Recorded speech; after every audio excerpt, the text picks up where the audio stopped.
Praise the Lord.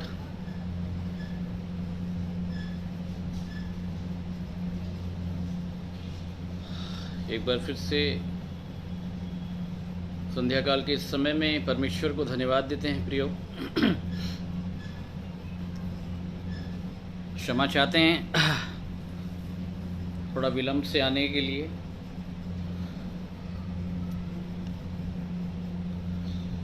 परमेश्वर को धन्यवाद देते हैं आज के इस दिन के लिए, इस समय के लिए जो परमेश्वर ने हम सबके जीवन में प्रदान किया।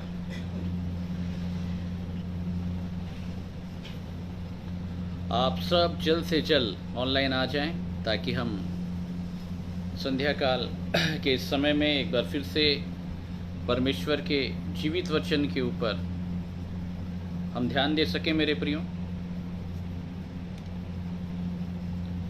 और धन्यवाद देते हैं परमेश्वर को कि परमेश्वर ने लगातार अब तक हमारी सहायता की है ताकि हम परमेश्वर की सच्चाई को उसके वचन के अंदर पाए जाने वाले भेद के आधार पे जानने पाएं।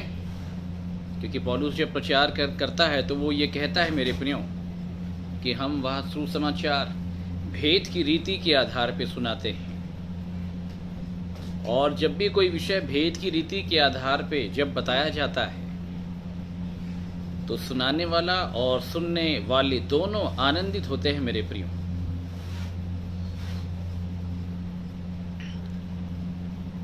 तो हम परमेश्वर को धन्यवाद देते हैं कि परमेश्वर लगातार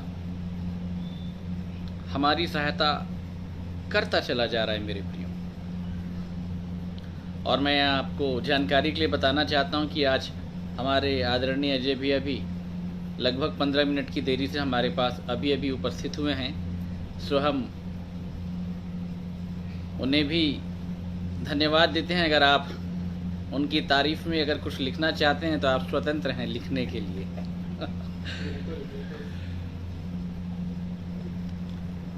और अगर आप मेरी भी तारीफ करना चाहते हैं तो कर सकते हैं मेरे प्रियो, क्योंकि मैं भी थोड़ा विलंब से आया हूँ। हम दोनों क्षमा प्रार्थी हैं। मैं कम हूँ और भैया ज़्यादा हैं क्योंकि भैया लेट से आए हैं ज़्यादा। सो परमेश्वर को धन्यवाद देते हैं प्रियो आज के इस दिन के लिए, संध्या काल के समय के लिए। और जितने भी लोग, मैं बताना चाहता हूँ मेरे प्रियो, जितने भी लोग इस लाइव संदेश को सुन रहे हैं मेरे प्रियो, आप जल्द से जल्द आपके जो करीबी हैं, आपके जो पहचान वाले हैं मेरे प्रियो, आप उन्हें ये शेयर कर सकते हैं। और उन्हें ही शेयर कीजिएगा मेरे प्रियो जो लोग वचन सुन रहे हैं। कई बार तो हम ये देखते हैं कि हमारा लाइव संदेश हमारे ही मैसेंजर वाले अकाउंट में लोग शेयर कर देते हैं, हमारा संदेश हमें ही शेयर कर देते हैं मेरे प्रियो। सो मेरा संदेश मेरे पास है, मुझे शेयर ना करें। सो मेरे प्रियो जितने भी आपके परिचित हैं, और परिचित कहने का मतलब यह है कि जिनके पास हमारा फेसबुक लिंक नहीं है, जो नहीं सुन पा रहे हैं। अब इसका मतलब ये नहीं कि स्थानीय कलीसिया एक विश्वासी भाई दूसरे विश्वासी भाई को भेज दे, क्योंकि वह ऑलरेडी सुन रहा है। परंतु मैं उनके लिए कहता हूं मेरे प्रियो जिनके पास हमारा फेसबुक आईडी नहीं है और जो लोग खोजी हैं, परमेश्वर के वचन को सुनना चाहते हैं मेरे प्रियो, आपको लगता है कि उन्हें इन बातों को जानने की आवश्यकता है, और जो लोग मसीही हैं, क्रिश्चियन लोग के पास भी आप भेज सकते हैं, माफ़ कीजिएगा याद रखिएगा। सो ऐसे लोगों के पास अभी समय है, आप शेयर कर सकते हैं मेरे प्रियो, इन बातों को आप शेयर कर सकते हैं। आप सभी जानते हैं कि आपके पास फेसबुक के ऊपर में शेयर का ऑप्शन है, और जिसे भी चाहे आप इनवाइट कर सकते हैं इस समय भेज करके। सो ये समय थोड़ी देर के लिए मैं आपको प्रदान कर रहा हूं ताकि आप जल्द से जल्द विश्वासियों के पास, जो आपके परिचित लोग हैं, आप इस संदेश को पहले से शेयर कर दें मेरे प्रियो।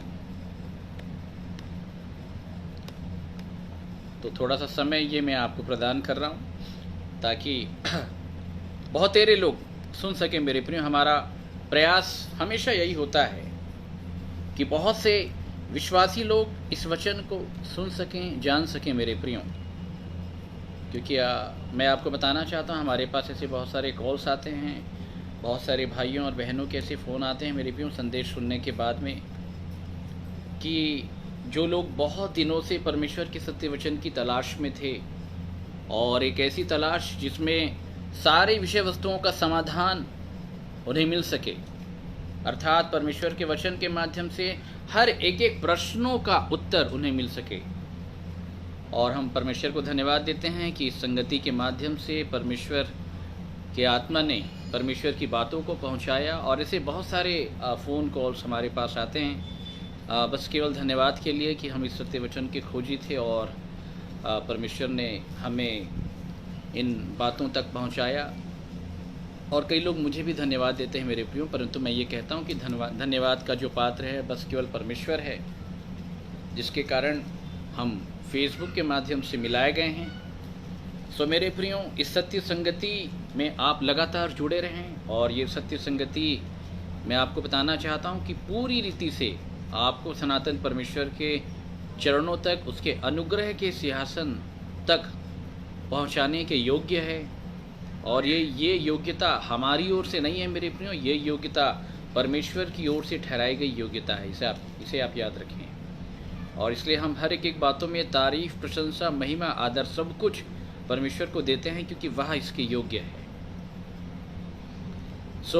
आप लगातार इस संगति में जुड़े रहें मेरे प्रियो। लॉकडाउन ख़त्म होने के बाद भी जो लोग भूखे हैं, प्यासे हैं, उनके लिए ये प्रबंध हमारी ओर से लगातार होगा, फेसबुक के माध्यम से, यूट्यूब के माध्यम से। जैसे कि हमने आपको बताया कि बहुत जल्द हमारा यूट्यूब चैनल जो है वो प्रमोट किया जाएगा, और जैसे ही उसका काम पूरा हो जाएगा मेरे प्रियो, इसकी जानकारी आपको दे दी जाएगी और आप इसे समझ पाएंगे,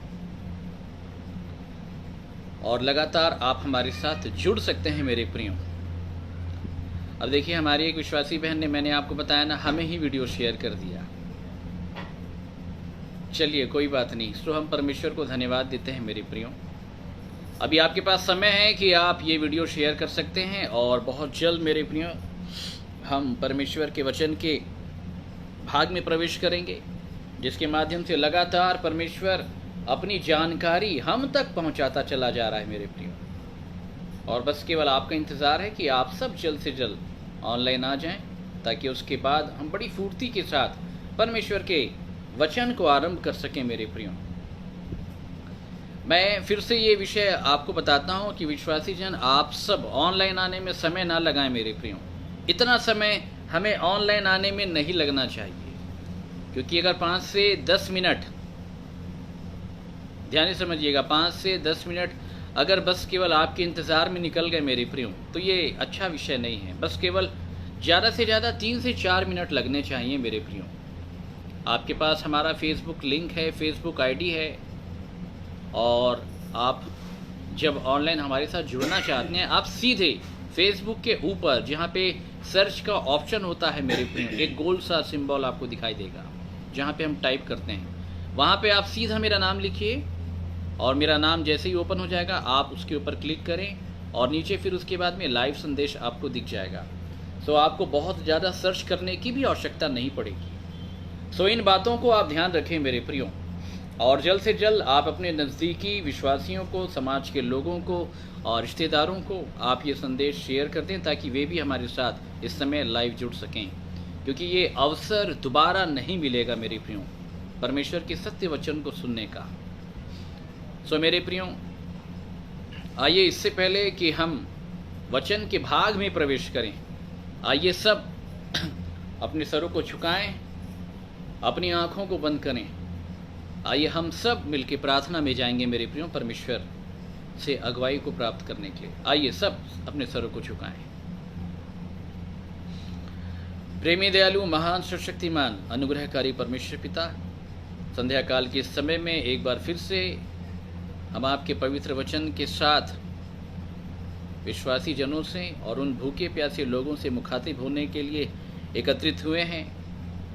फेसबुक अर्थात इलेक्ट्रॉनिक मीडिया के माध्यम से आपके वचन को पहुंचाने के लिए उन तक, क्योंकि आपने ये कहा है, धन्य है वे जो धर्म के वचन के भूखे और प्यासे हैं, क्योंकि वे तृप्त किए जाएंगे।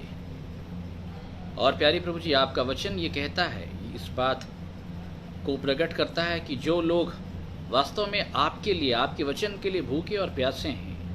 आप ऐसे लोगों को ढूंढ रहे हैं प्यारे प्रभु जी, जो आपके लिए जीना चाहते हैं, जो आपके पीछे चलना चाहते हैं, बस केवल आपके लिए जीना चाहते हैं, जो इन बातों को जानते और समझते हैं और अंगीकार भी करते हैं कि संसार की जो बातें हैं वो नाशवान हैं, शरीर की जो अभिलाषाएं हैं वो नाशवान हैं, संसार में और संसार की वस्तुओं में और संसार की बातों में कुछ भी नहीं रखा है। जो कुछ है सब कुछ प्यारे प्रभु जी आप में है। और जो लोग इस ज्ञान के आधार पे आपको ढूंढ रहे हैं प्यारे प्रभु जी, आप उन्हें भी ढूंढ रहे हैं, ताकि दोनों की मुलाकात होने पाए इस ढूंढने के द्वारा। और धन्यवाद देते हैं कि आपने इस फेसबुक के माध्यम से भी आपने अपनी खोई हुई भीड़ों को ढूंढ निकाला और बहुतों तक आपने इस संदेश को पहुंचाया। प्यारे प्रभु जी, हम तो इस बात को नहीं जानते कि पूरे भारत देश और विश्व के अंदर कहाँ कहाँ पे आपकी खोई हुई भीड़ खोई हुई है, परंतु आप सब कुछ जानने वाले परमेश्वर हैं। और बस केवल इसी इच्छा और मनसा के आधार पे फेसबुक के माध्यम से आपने बहुतेरे खोई हुई भीड़ों तक आपने अपने वचन को पहुंचा करके अपने शब्द को पहुंचाया है, अपनी वाणी को पहुंचाया है। क्योंकि आपने कहा कि जिस दिन वे मेरे शब्द को सुन लेंगी उस दिन एक चरवाहा, एक झुंड हो जाएगा, वो मेरी भेड़शाला में लौट आएंगी। सो प्यारे प्रभु जी, धन्यवाद देते हैं जितने लोग इस आशा के साथ फेसबुक के माध्यम से जुड़ने पाए हैं प्यारे प्रभु जी, हम धन्यवाद देते हैं। प्रार्थना करते हैं उन बीमारों के लिए जिनके फ़ोन कॉल्स हमारे पास आते हैं प्यारे प्रभु जी, और ऐसे लोगों के लिए जो बहुत परेशान हैं।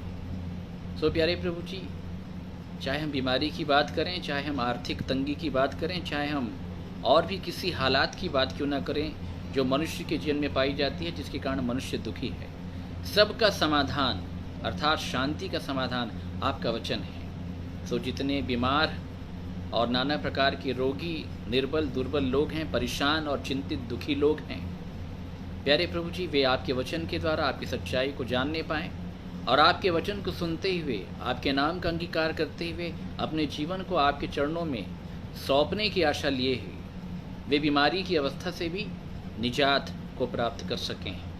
सो प्यारे प्रभु जी, आप उन सब की सहायता करें। सो हम सारे विश्वासी जन अपनी देह प्राणात्मा को आपके नियंत्रण में कर देते हैं प्यारे प्रभु जी, और इस प्रार्थना को हमारे एकमात्र उद्धारकर्ता प्राणों के स्वामी प्रभु यीशु मसीह के नाम से मांग लेते हैं। सुन के दया के साथ ग्रहण करें। आइए सब एक साथ एक स्वर एक लय में कहें, मेरे प्रियो, आमीन।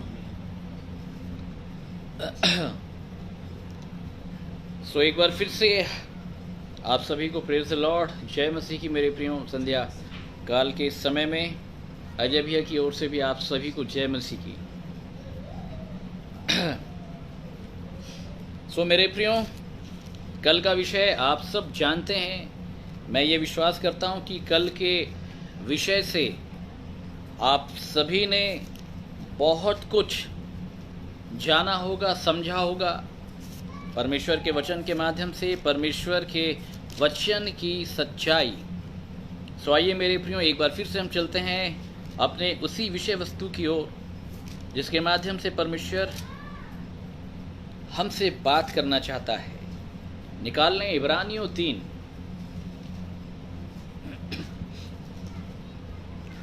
सुनिएगा ध्यान से मेरे प्रियो। इब्रानियों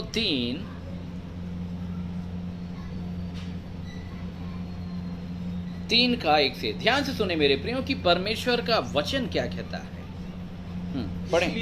इसलिए हे पवित्र भाइयों, हाँ, तुम जो स्वर्गीय बुलाहट में भागी हो, उस प्रेरित और महायाजक यीशु पर जिसे हम अंगीकार करते हैं ध्यान मेरे प्रियो, ये विषय बहुत अलग है। अगर अवस्था के अनुसार यदि हम बात करें तो ये शिक्षा जो है पवित्र लोगों के लिए लिखी गई है। किसके लिए? पवित्र भाइयों के लिए जिनके पास स्वर्गीय बुलाहट है। कैसी बुलाहट है मेरे प्रियो? स्वर्गीय बुलाहट बहुत अलग है, आप इसे याद रखें। पहाड़ी बुलाहट अलग है और स्वर्गीय बुलाहट अलग है, याद रखें आप। पहाड़ी बुलाहट और स्वर्गीय बुलाहट में अंतर है मेरे प्रियो, आप याद रखें। प्रभु यीशु मसीह की बुलाहट और उसके बाद परमेश्वर की बुलाहट में अंतर है मेरे प्रियो, याद रखिएगा। प्रभु यीशु मसीह की जो बुलाहट है वह पापियों के लिए है, अपराधियों के लिए है, अधर्मियों के लिए है मेरे प्रियो। जैसे मरकुस 3:13 हम पढ़ते हैं, निकालें, सुनिएगा ध्यान से।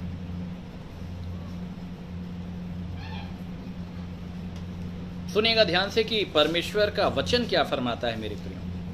हाँ, पढ़ें। फिर वह पहाड़ पर चढ़ गया और जिन्हें वह चाहता था उन्हें अपने पास बुलाया। हाँ, देखिए यहाँ पे प्रभु यीशु मसीह पहाड़ के ऊपर है और यहाँ पे पहाड़ी बुलाहट दी जा रही है। कैसी बुलाहट है मेरे प्रियो? पहाड़ी बुलाहट, आप याद रखें।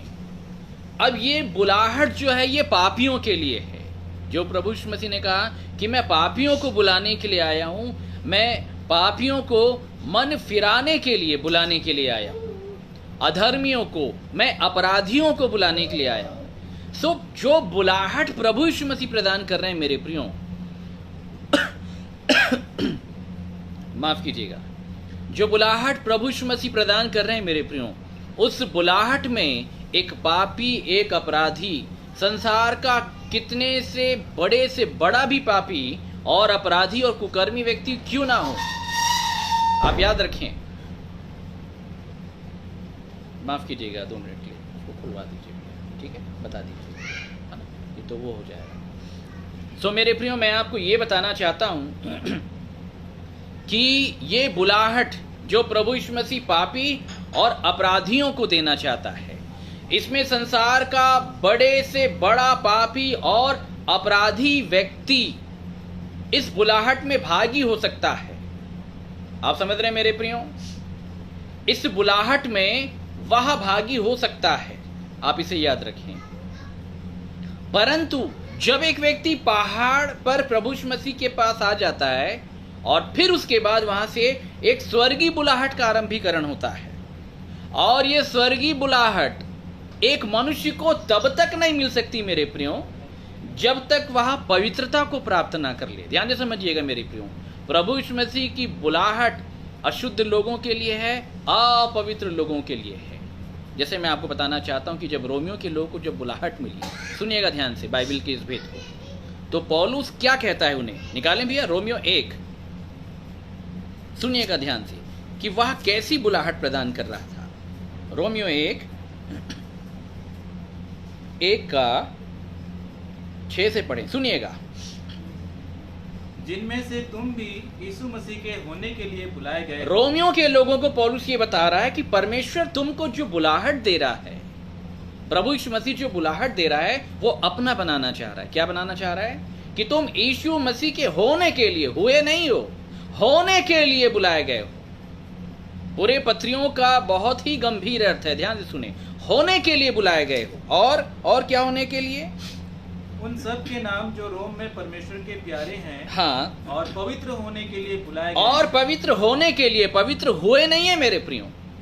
सो रोमियो के लोग ये नहीं बोल सकते मेरे प्रियो कि हमको स्वर्गीय बुलाहट मिली, नहीं, अभी पहाड़ी बुलाहट मिली है, परमेश्वर के पुत्र की बुलाहट मिली है। परमेश्वर की बुलाहट फिर पुत्र की बुलाहट के बाद आरंभ होगी। मेरे प्रियो याद रखें जो प्रभु यीशु मसीह ने कहा, बिना मेरे द्वारा कोई पिता के पास नहीं पहुंच सकता। सो आपको पिता के पास पहुंचने के लिए पूरी रीति से सबसे पहले पुत्र के पास आना पड़ेगा। कहाँ आना पड़ेगा मेरे प्रियो?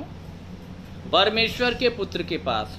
और जब एक व्यक्ति परमेश्वर के पुत्र के पास आता है, जब वो बुलाया जाता है, वो पापी होता है, अपराधी होता है, अधर्मी होता है, कुकर्मी होता है, वो परमेश्वर के मंदिर को पूरी रीति से गंदा करने वाला, अशुद्ध करने वाला व्यक्ति होता है मेरे प्रियो, आप इसे याद रखें।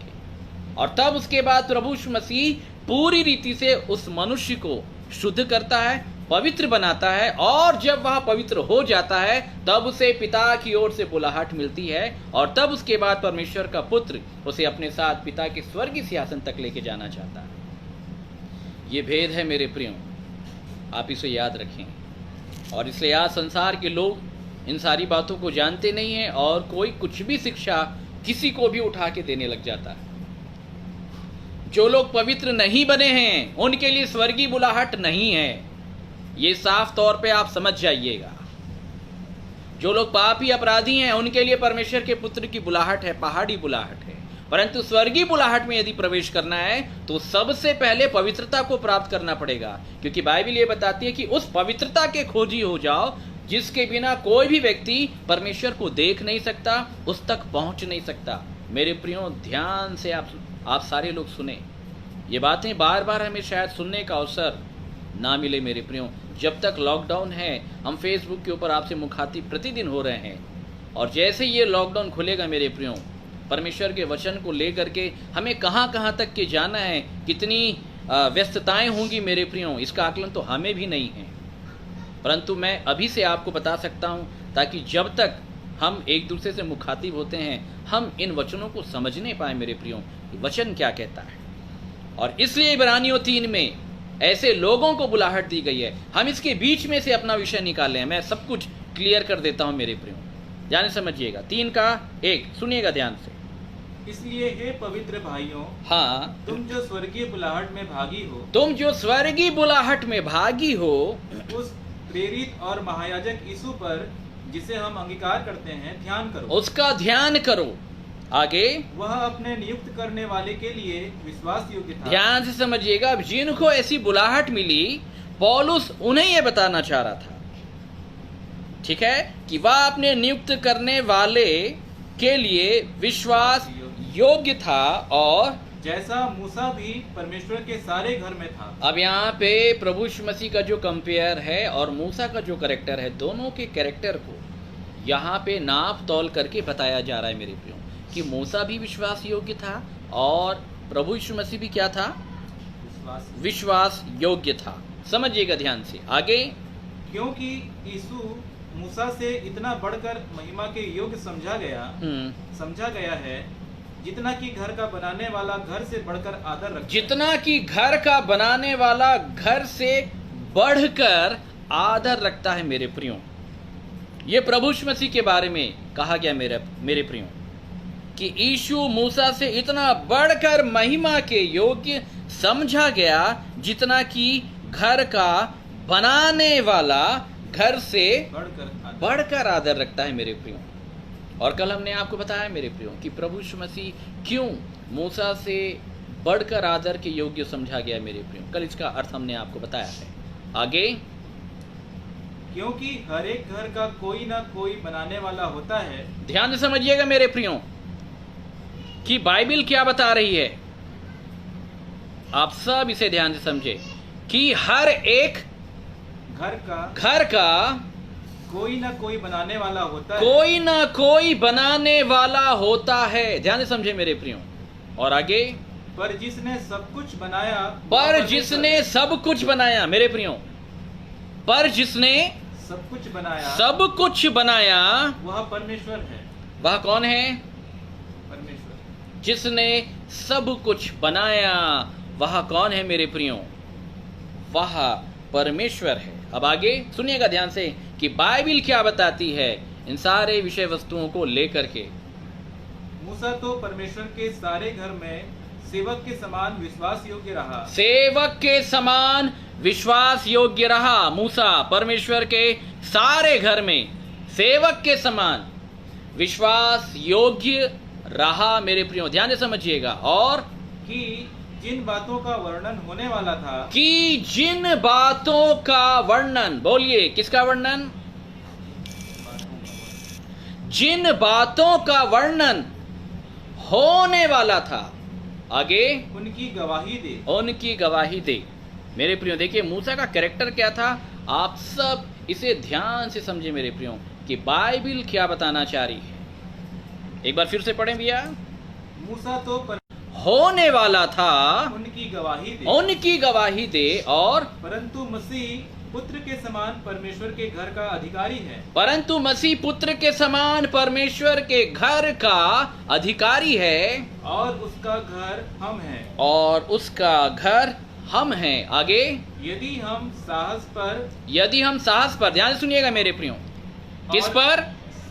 यदि हम साहस पर और अपनी आशा के घमंड पर अंत तक दृढ़ता से स्थिर रहें, तो वह हमारे घर का अधिकारी बना रहेगा। और अगर ये काम हम नहीं कर रहे हैं तो वो हमारे घर का अधिकारी नहीं रहेगा मेरे प्रियो। तो कल हमने आपको मसीह और मूसा के कैरेक्टर के विषय में समझाया मेरे प्रियो कि वास्तव में मसीह का कैरेक्टर क्या था और मूसा का कैरेक्टर क्या था। मसीह अधिकारी ठहरा, मसीह क्या ठहरा? अधिकारी। और मूसा क्या ठहरा मेरे प्रियो? सेवक, घर का अधिकारी। बोलिए किसका अधिकारी? घर का, परमेश्वर के सारे घर का। किसके घर का? परमेश्वर के सारे घर का। और घर कौन है मेरे प्रियो? बोलिए उसका घर कौन है मेरे प्रियो? बोलिए उसके घर कौन है? हम हैं। घर जो है वो हम हैं। इसलिए प्रभु यीशु मसीह ने लूका 6:46 में क्या कहा था? सुनिएगा ध्यान से।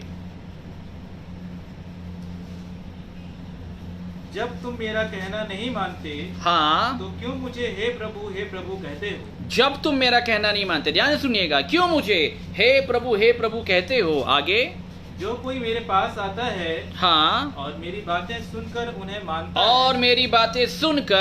मानता है, मैं तुम्हें बताता हूँ कि वह किसके समान है। मैं तुम्हें बताता हूँ कि वह किसके समान है। आगे, वह उस मनुष्य के समान है, हाँ, जिसने घर बनाते समय भूमि गहरी खोदकर चट्टान पर नींव डाली, हाँ, और जब बाढ़ आई तो धारा उस घर पर लगी, परंतु उसे हिला न सकी, हाँ, क्योंकि वह पक्का बना था। मेरे प्रियो, एक ऐसा घर प्रभु यीशु मसीह बनाना चाह रहा है, आप याद रखिए। और एक ऐसे ही पक्के घर का वो अधिकारी बनना चाह रहा है मेरे प्रियो। हर एक व्यक्ति जब भी घर बनाना चाहता है मेरे प्रियो, कैसा घर बनाना चाहता है? मजबूत घर, कमजोर घर नहीं मेरे प्रियो, मजबूत घर। और एक ऐसा मजबूत विश्वासी परमेश्वर हमें बनाना चाहता है अपने पुत्र के द्वारा। और याद रखिएगा कि परमेश्वर अपने घर को अपने पुत्र के द्वारा ही बनाता है। किसके द्वारा? याद रखिएगा, अपने पुत्र के द्वारा ही बनाता है। और इन बातों में ये विषय साफ है कि मूसा के द्वारा परमेश्वर के घर का जो निर्माण है वो नहीं हो सकता। मूसा के द्वारा घर का निर्माण नहीं हो सकता। मूसा की सेवकाई या मूसा की बातें घर के निर्माण में कुछ हद तक के सहायक की भूमिका में हैं, आप याद रखें। परंतु परमेश्वर का जो पुत्र है वो पूरी रीति से घर का निर्माण करने में, उसके आरंभीकरण में और उसके समाप्ति में, घर के हर एक काम मतलब फिनिशिंग में, आप समझ रहे मेरे प्रियो, पूरे रूप से प्रभु यीशु मसीह की जो भूमिका है वो बहुत बढ़कर है मूसा से, आप याद रखें। और प्रभु यीशु मसीह के पास दो कैरेक्टर है मेरे प्रियो। और हमने कल आपको बताया कि जो मूसा है, मूसा के पास एक कैरेक्टर था मेरे प्रियो। क्या कैरेक्टर था? मूसा के पास जो मूसा का कैरेक्टर था मेरे प्रियो, उसके पास बस केवल एक कैरेक्टर था कि वह सेवक था। क्या था? परंतु प्रभु यीशु मसीह के पास दो कैरेक्टर है कि वह सेवक भी है और अधिकारी भी है। ध्यान से समझिएगा, वह सेवक भी है और क्या है? अधिकारी है मेरे प्रियो। आप इसे याद रखें, मसीह का पुत्र कौन है? परमेश्वर का पुत्र कौन है? अपने घर का अधिकारी है। याद रखें। क्यों? क्योंकि बाइबल क्या बताती है? इब्रानियों 3:4 में हर एक घर का कोई ना कोई बनाने वाला होता है, पर जिसने सब कुछ बनाया वह कौन है? वह परमेश्वर है मेरे प्रियो। और इसलिए मसीह का कैरेक्टर जब बताया जाता है, ध्यान से सुनिएगा, कुलुसियों 1:15, ध्यान से समझे मेरे प्रियो, मसीह का कैरेक्टर क्या है। कुलुसियों 1:15, ध्यान से समझे आप। वह तो अदृश्य परमेश्वर का प्रतिरूप और सारी सृष्टि में पहलौठा है। ध्यान से समझिएगा, मूसा ये नहीं था मेरे प्रियो, याद रखिएगा। वह अदृश्य परमेश्वर का प्रतिरूप। मैं दोनों में समानताएं और असमानताएं मैं आज आपको बताने जा रहा हूं। वह अदृश्य परमेश्वर का प्रतिरूप और सारी सृष्टि में पहलौठा है। मूसा तो पहलौठा नहीं था मेरे प्रियो। वह अदृश्य परमेश्वर का प्रतिरूप और सारी सृष्टि में पहलौठा, ध्यान से समझिएगा, और क्योंकि उसी में सारी वस्तुओं की सृष्टि हुई, उसी में सारी वस्तुओं की सृष्टि हुई। ध्यान से समझिएगा मेरे प्रियो, उसी में। आगे, स्वर्ग की हो स्वर्ग की अथवा पृथ्वी की, या चाहे आप कहें पृथ्वी की, देखी या अनदेखी, देखी या अनदेखी, क्या सिंहासन, क्या सिंहासन, क्या प्रभुताएं, क्या प्रभुताएं, क्या प्रधानताएं, क्या प्रधानताएं, और क्या अधिकार, क्या अधिकार, सारी वस्तुएं उसी के द्वारा, सारी वस्तुएं उसी के द्वारा और उसी के लिए सृजी गई, उसी के लिए सृजी गई है, और वही सब वस्तुओं में प्रथम है। प्रथम है मेरे प्रियो। वो कौन है? मूसा प्रथम नहीं है, मसीह प्रथम है। आदि अंत वही है, अल्फा ओमेगा वही है, शुरुआत और अंत, अनंत वही है। आप समझ रहे हैं मेरे प्रियो? सब वस्तुएं, वही सब वस्तुओं में प्रथम है, और सब वस्तुएं उसी में स्थिर, मतलब घर अगर मजबूती के साथ बनेगा मेरे प्रियो, घर अगर मजबूती के साथ बनेगा तो याद रखिएगा मसीह के द्वारा ही बनेगा। और मैं आपको बताना चाहता हूं कि घर अगर बनेगा तो घर विश्वास के द्वारा ही बनेगा। किसके द्वारा बनेगा? विश्वास, अर्थात मसीह के द्वारा ही घर मजबूती के साथ बनेगा। लूका 6:46 में क्या लिखा है मेरे प्रियो? सुनिएगा ध्यान से। जब तुम मेरा कहना नहीं मानते, जब तुम मेरा कहना नहीं मानते तो क्यों मुझे हे प्रभु, भैया नीचे से पढ़ें। जो सुनकर मानता है, हाँ सुनिएगा ध्यान से, वह उस मनुष्य के समान है, जो सुनकर मानता है वह उस मनुष्य के समान है जिसने घर बनाते समय भूमि गहरी खोदकर, जिसने घर बनाते समय भूमि गहरी खोदकर चट्टान पर नींव डाली, चट्टान पर नींव डाली, और जब बाढ़ आई तो धारा उस घर पर लगी, धारा उस घर पर लगी मेरे प्रियो, परंतु उसे हिला नहीं सकी, क्योंकि वह पक्का बना था। क्योंकि सब वस्तुएं उसी में स्थिर होंगी मेरे प्रियो। मसीह में घर कैसा बनेगा? पक्का, स्थिर, मजबूत। ध्यान से समझिएगा। और आगे, परंतु जो सुनकर नहीं मानता, मेरे प्रियो ध्यान से समझिएगा, जो सुनकर नहीं मानता, ध्यान से समझिएगा। आगे, वह उस मनुष्य के समान है, वह उस मनुष्य के समान है जिसने मिट्टी पर बिना नींव का घर बनाया, हाँ, जिसने मिट्टी पर बिना नींव का घर बनाया। ध्यान से समझिएगा मेरे प्रियो। और आगे, जब उस पर धारा लगी, हाँ, तो वह तुरंत गिर पड़ा, और गिर कर उसका सत्यानाश हो गया। और गिर कर उसका क्या हो गया? सत्यानाश। ये कौन सा घर है मेरे प्रियो जिसका गिर कर सत्यानाश हो जाता है? ये वो घर है जो सुनकर क्या लिखा है भैया? कैसा घर है ये? जो सुनकर मानता नहीं मेरे प्रियो। ये कौन लोग हैं मेरे प्रियो? प्रभु यीशु मसीह ने क्या कहा था? ये निकालिए, यूहन्ना 8। सुनिएगा ध्यान से, कैसे लोग थे ये मैं आपको आज बताना चाह रहा हूं।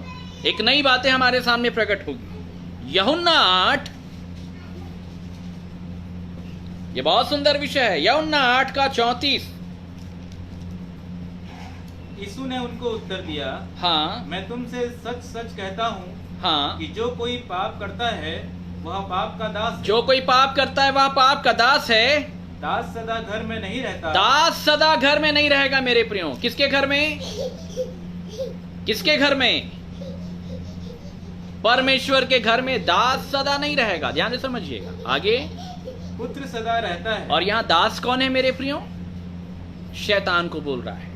दास सदा घर में नहीं रहेगा, वो थोड़े ही दिन के लिए रहेगा और उसके बाद वह इस घर को छोड़ देगा। कब छोड़ता है वो उस घर को? जब एक मनुष्य मर जाता है, आप याद रखिएगा, तब वो दूसरे घर में जाता है प्रवेश करने के। आप समझ रहे हैं? मतलब परमेश्वर क्या बताना चाह रहा है कि वो आपका साथी नहीं है। इसको समझ लो आप, ठीक है? दास सदा घर में नहीं रहता, परंतु पुत्र सदा रहता है। और आगे, इसलिए यदि पुत्र तुम्हें स्वतंत्र करेगा, यदि पुत्र स्वतंत्र करेगा तो सचमुच स्वतंत्र हो जाओगे। अब आगे, मैं जानता हूँ कि तुम अब्राहम के वंश से हो, हाँ, तो भी मेरा वचन तुम्हारे हृदय में जगह नहीं पाता। मेरे प्रियो, ये सुनने वाले लोग हैं, और ये जो सुनने वाले लोग थे इनका क्या कहना था? यूहन्ना 9, ध्यान से सुनिएगा मेरे प्रियो, यूहन्ना 9 का 27 से पढ़िएगा। ध्यान से सुनिएगा, ये सुनने वाले लोग कौन हैं? उसने उनसे कहा, हाँ, मैं तो तुमसे कह चुका और तुमने नहीं सुना। तुमने नहीं सुना, अब दूसरी बार क्यों सुनना चाहते हो? ये अंधा व्यक्ति गवाही दे रहा है मेरे प्रियो। आगे, क्या तुम भी उसके चेले होना चाहते हो? आगे, तब वे उसे बुरा भला कहकर बोले, हाँ, तू ही उसका चेला है, हम तो मूसा के चेले हैं। किसके चेले हैं? किसके चेले हैं? याद रखिएगा मेरे प्रियो, किसके चेले हैं?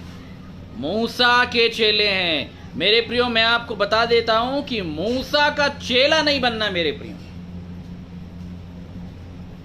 मूसा का चेला नहीं बनना, क्योंकि व्यवस्था मूसा के पास है। किसके पास है? मूसा के पास है। परंतु यदि आपको चेला बनना है तो आप किसका बनना, ये मैं आपको बताना चाहता हूं मेरे प्रियो। आप हमारे साथ निकाल लें मत्ती 13वां अध्याय, ध्यान से सुनिएगा, और उसका 51 समझिएगा। परमेश्वर का वचन क्या बताना चाहता है मेरे प्रियो। क्या तुमने ये सब बातें समझी? हाँ। उन्होंने उससे कहा, हाँ। उसने उनसे कहा, इसलिए हर एक शास्त्री जो स्वर्ग के राज्य का चेला बना है। ध्यान से सुनिएगा, आज ये महत्वपूर्ण विषय है कि वो हर एक शास्त्री जो स्वर्ग के राज्य का चेला बना है, मूसा का नहीं मेरे प्रियो। किसका चेला बनना है? वो हर एक शास्त्री। आज लोग शास्त्री तो बन गए, परंतु स्वर्ग के राज्य का चेला नहीं बन पाए। शास्त्री बनने से काम नहीं चलेगा, व्यवस्थापक बनने से काम नहीं चलेगा। शास्त्री मतलब शास्त्र का ज्ञान रखने वाले लोग। ध्यान से समझिएगा, इससे कोई फर्क नहीं पड़ता आपको बाइबल कितना मालूम है मेरे प्रियो, आप कितना वचन जानते हैं, आप कितनी स्टडी करते हैं। ध्यान से समझिएगा, आपको कितने वचन मुखाग्र याद हैं, या ध्यान से समझिएगा, इससे कोई फर्क नहीं पड़ता। इससे स्वर्ग नहीं मिलेगा मेरे प्रियो। मैं ये नहीं कह रहा हूं कि ये बातें बुरी हैं, परंतु ये बातें बिल्कुल अधूरी हैं, ये मैं आपको बताना चाहता हूं। और बाइबल ये बताती है कि जब अधूरा, ध्यान समझिएगा, अधूरा जो व्यक्ति है, जब वो सर्व सिद्ध आएगा तब अधूरा क्या हो जाएगा? मिट जाएगा, क्योंकि हमारा ज्ञान क्या है? अधूरा है। याद रखिएगा। और इस अधूरे ज्ञान को यदि पूरा करना है तो प्रभु यीशु मसीह आया। कौन आया मेरे प्रियो? प्रभु यीशु मसीह। इसलिए बाइबल ये बताती है कि उसने उनसे कहा, इसलिए कि हर एक शास्त्री राज्य का चेला बना है। क्या बना है? स्वर्ग के राज्य का चेला बना है। आगे, उस गृहस्थ के समान है। उस गृहस्थ के समान है। किसके समान है? गृहस्थ मतलब समझ रहे हैं मेरे प्रियो? गृहस्थ मतलब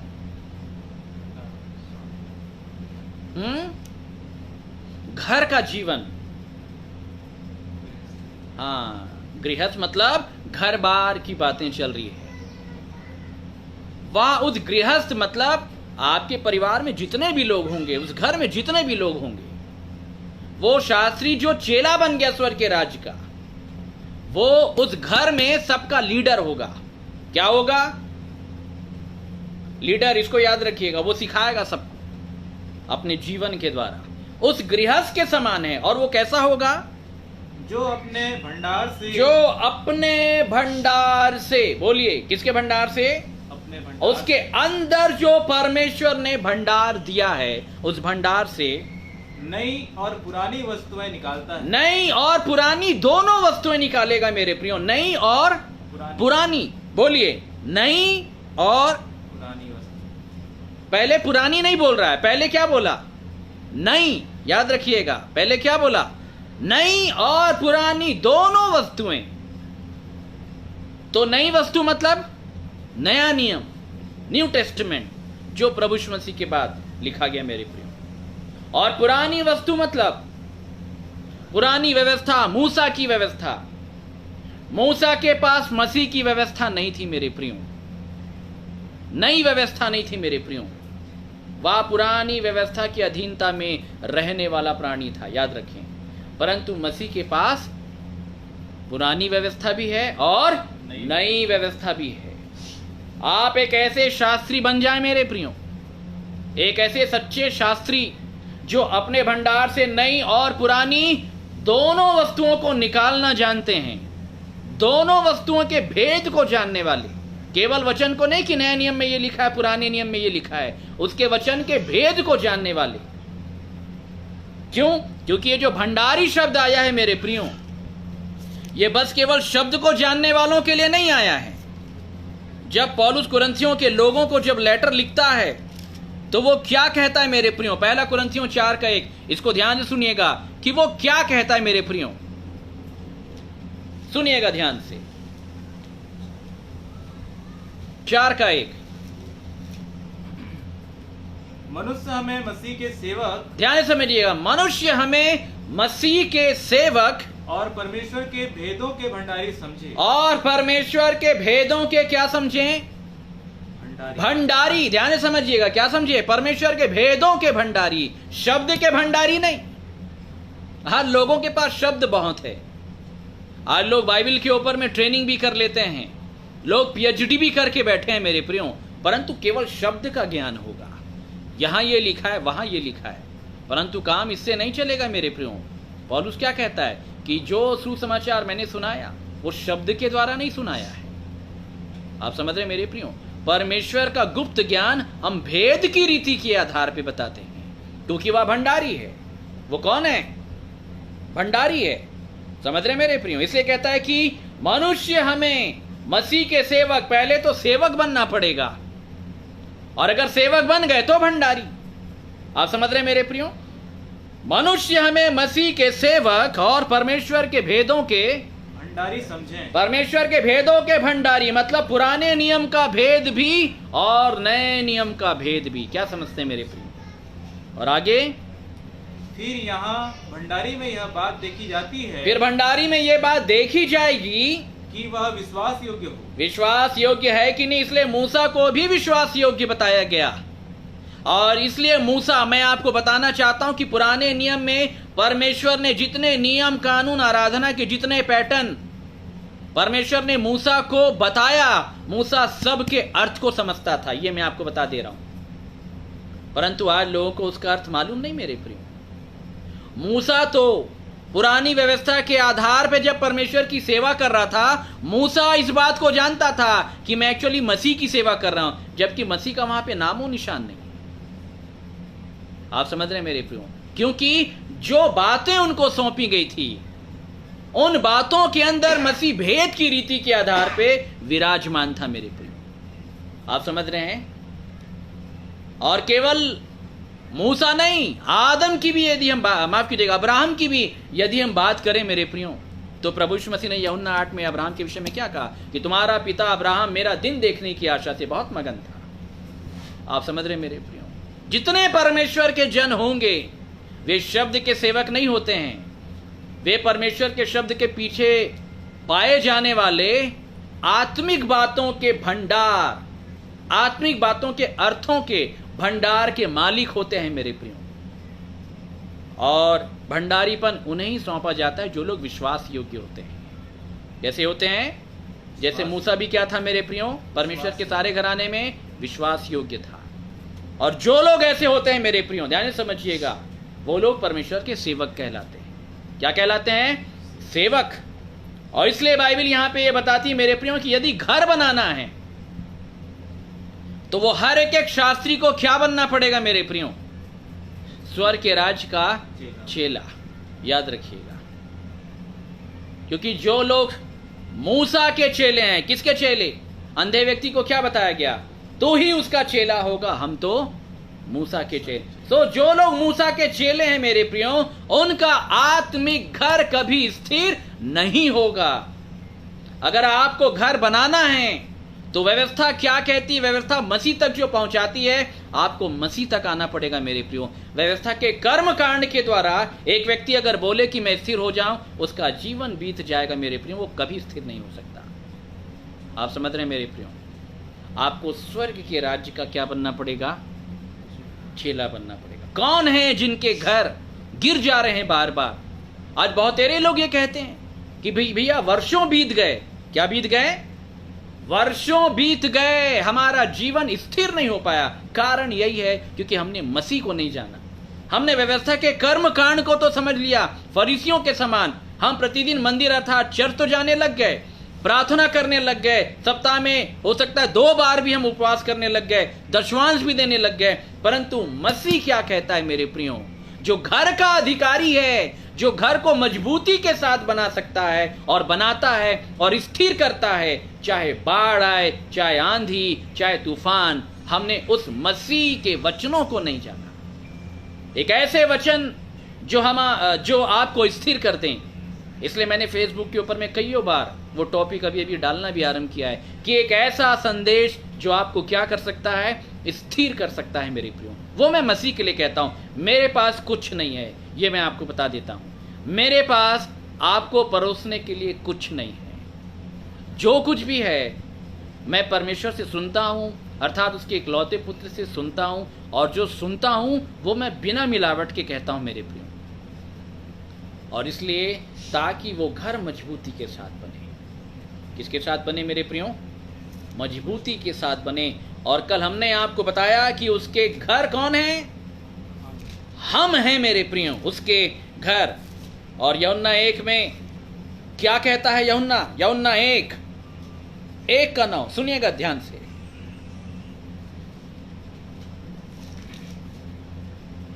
सच्ची ज्योति जो हर एक मनुष्य को प्रकाशित करती है, सच्ची ज्योति जो हर एक मनुष्य को प्रकाशित करती है, जगत में आने वाली थी। जगत में आने वाली थी। वह जगत में था, वह जगत में था, और जगत उसके द्वारा उत्पन्न हुआ। ध्यान से समझिएगा मेरे प्रियो। और आगे, जगत ने उसे नहीं पहचाना, और जगत ने उसको पहचाना नहीं मेरे प्रियो। जगत उसके द्वारा उत्पन्न हुआ, परंतु जगत ने उसको पहचाना नहीं। आप समझ रहे हैं मेरे प्रियो? मतलब बताइए वो कितना बड़ा क्रिएटर है, उसने सब कुछ बनाया, वो मालिक है। आगे, वह अपने घर आया। वह अपने घर आया। किसके घर आया मेरे प्रियो? वह अपने घर आया, और उसके अपनों ने उसे ग्रहण नहीं किया। और उसके अपनों ने उसको क्या नहीं किया? ग्रहण नहीं किया मेरे प्रियो। किसके घर आया? अपनों के घर आया। किसके घर आया? अपनों के घर आया मेरे प्रियो, क्योंकि वो घर का मालिक है। बोलिए क्या है? घर का मालिक है। मसीह परमेश्वर के पुत्र के समान अपने घर का क्या है?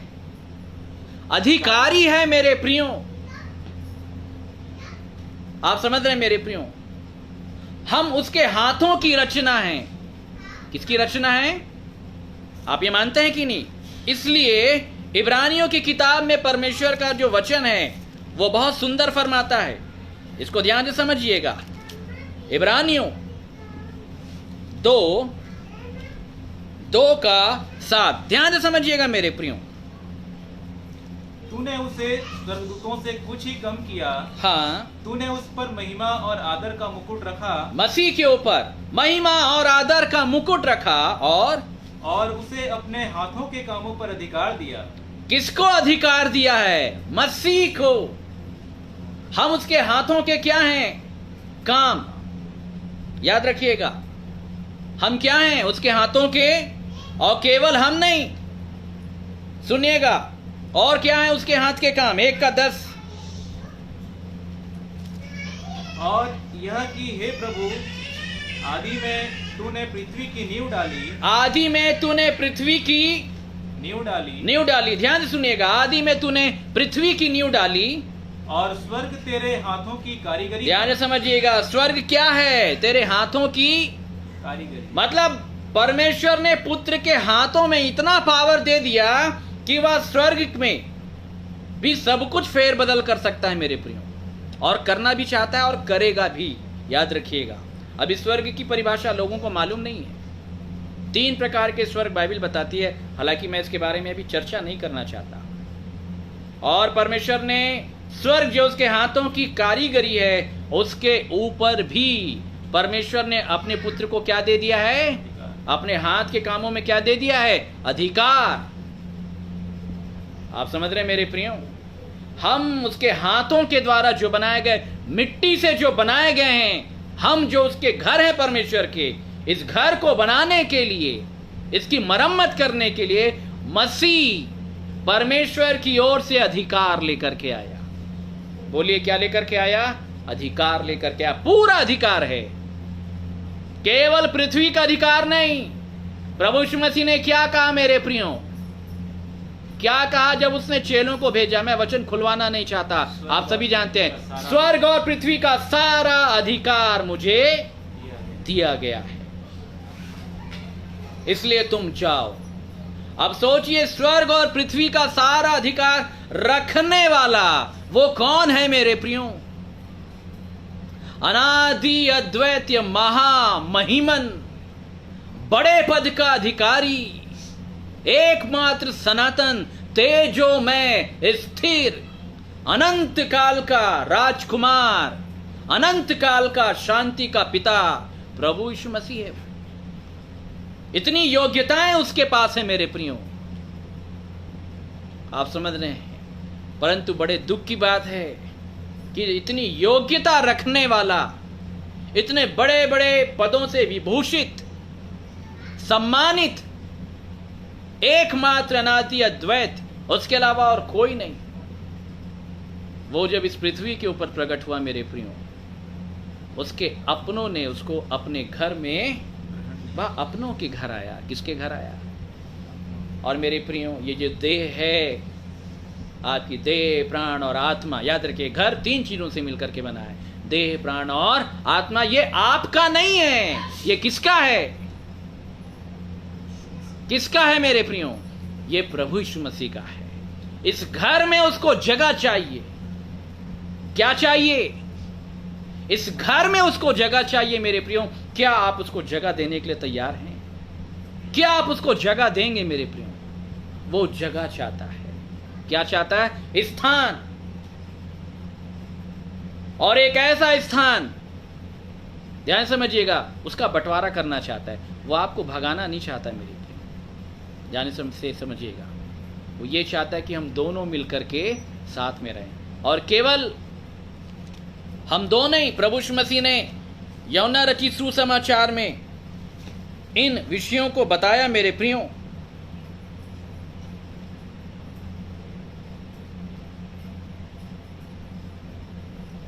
कि मैं उनमें एक साथ वास करूंगा, मैं उनमें, पिता भी होगा मेरे साथ, मैं भी होऊंगा, और वे सिद्ध होके एक हो जाएंगे, और हम आकर उनमें क्या करेंगे?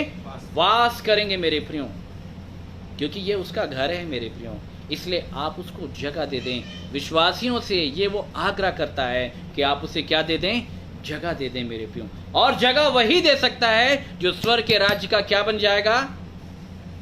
चेला बन जाएगा। याद रखिएगा, क्या बन जाएगा?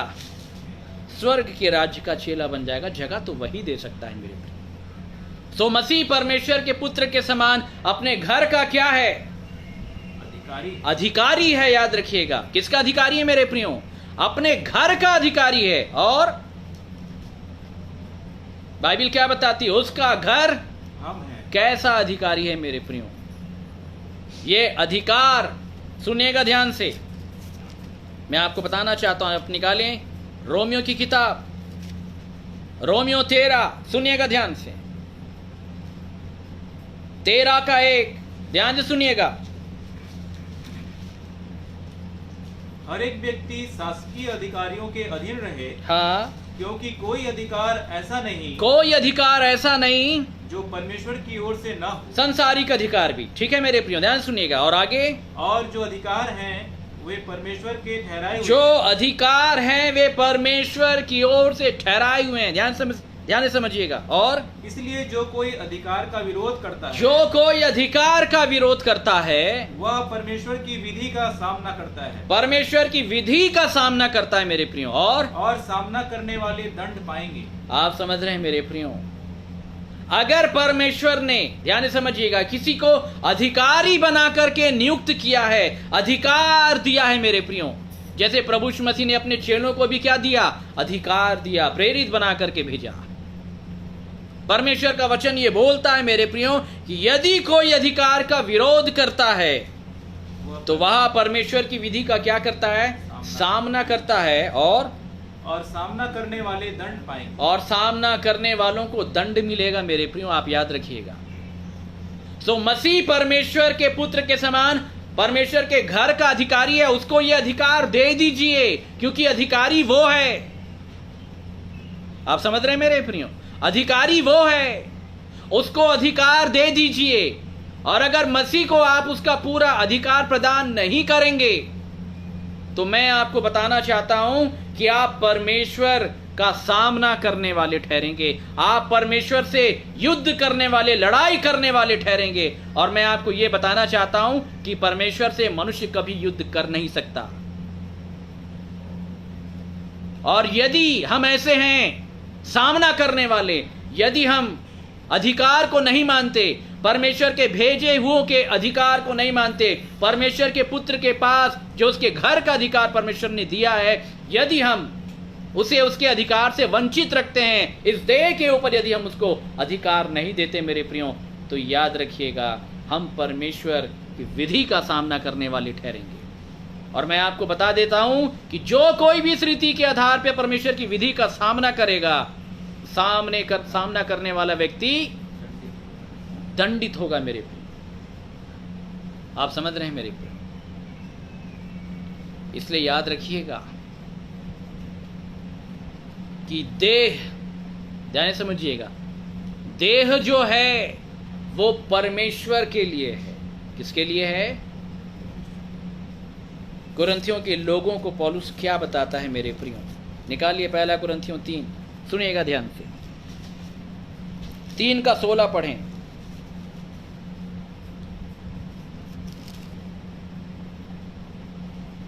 क्या तुम नहीं जानते कि तुम परमेश्वर का मंदिर हो? हाँ, और परमेश्वर का आत्मा तुम में वास करता परमेश्वर का आत्मा तुम में वास करता है। यदि कोई परमेश्वर के मंदिर को नष्ट करेगा तो परमेश्वर उसे नष्ट करेगा, क्योंकि परमेश्वर का मंदिर पवित्र है और वह तुम हो। ध्यान से समझिएगा मेरे प्रियो, ये मंदिर परमेश्वर का निवास स्थान है मेरे प्रियो। और इफिसियों में पौलुस ये कहता है कि हम परमेश्वर के निवास स्थान होने के लिए बुलाए गए हैं। समझ रहे मेरे प्रियो? मतलब ये मंदिर, ये घर जो परमेश्वर का है, इसे हमको परमेश्वर को दे देना है। आप समझ रहे मेरे प्रियो? इसे हमें परमेश्वर को पूरी रीति से दे देना है, और मंदिर का बाहरी भाग नहीं देना है। समझिएगा, कौन सा भाग देना है? पहले भीतरी भाग अपनी आत्मा को देना है। मंदिर 3 भागों से मिलकर के बना है मेरे प्रियो। समझ रहे हैं आप? पहला आत्मा देना है, प्राण देना है, और देह। याद रखिएगा, ये तीनों भाग परमेश्वर का जो मंदिर है, ये तीनों भाग आपको पूरी रीति से देना है। किसे देना है मेरे प्रियो? परमेश्वर। आप समझ रहे हैं मेरे प्रियो? पूरी रीति से परमेश्वर को दे देना है, अर्थात परमेश्वर के पुत्र को दे देना है।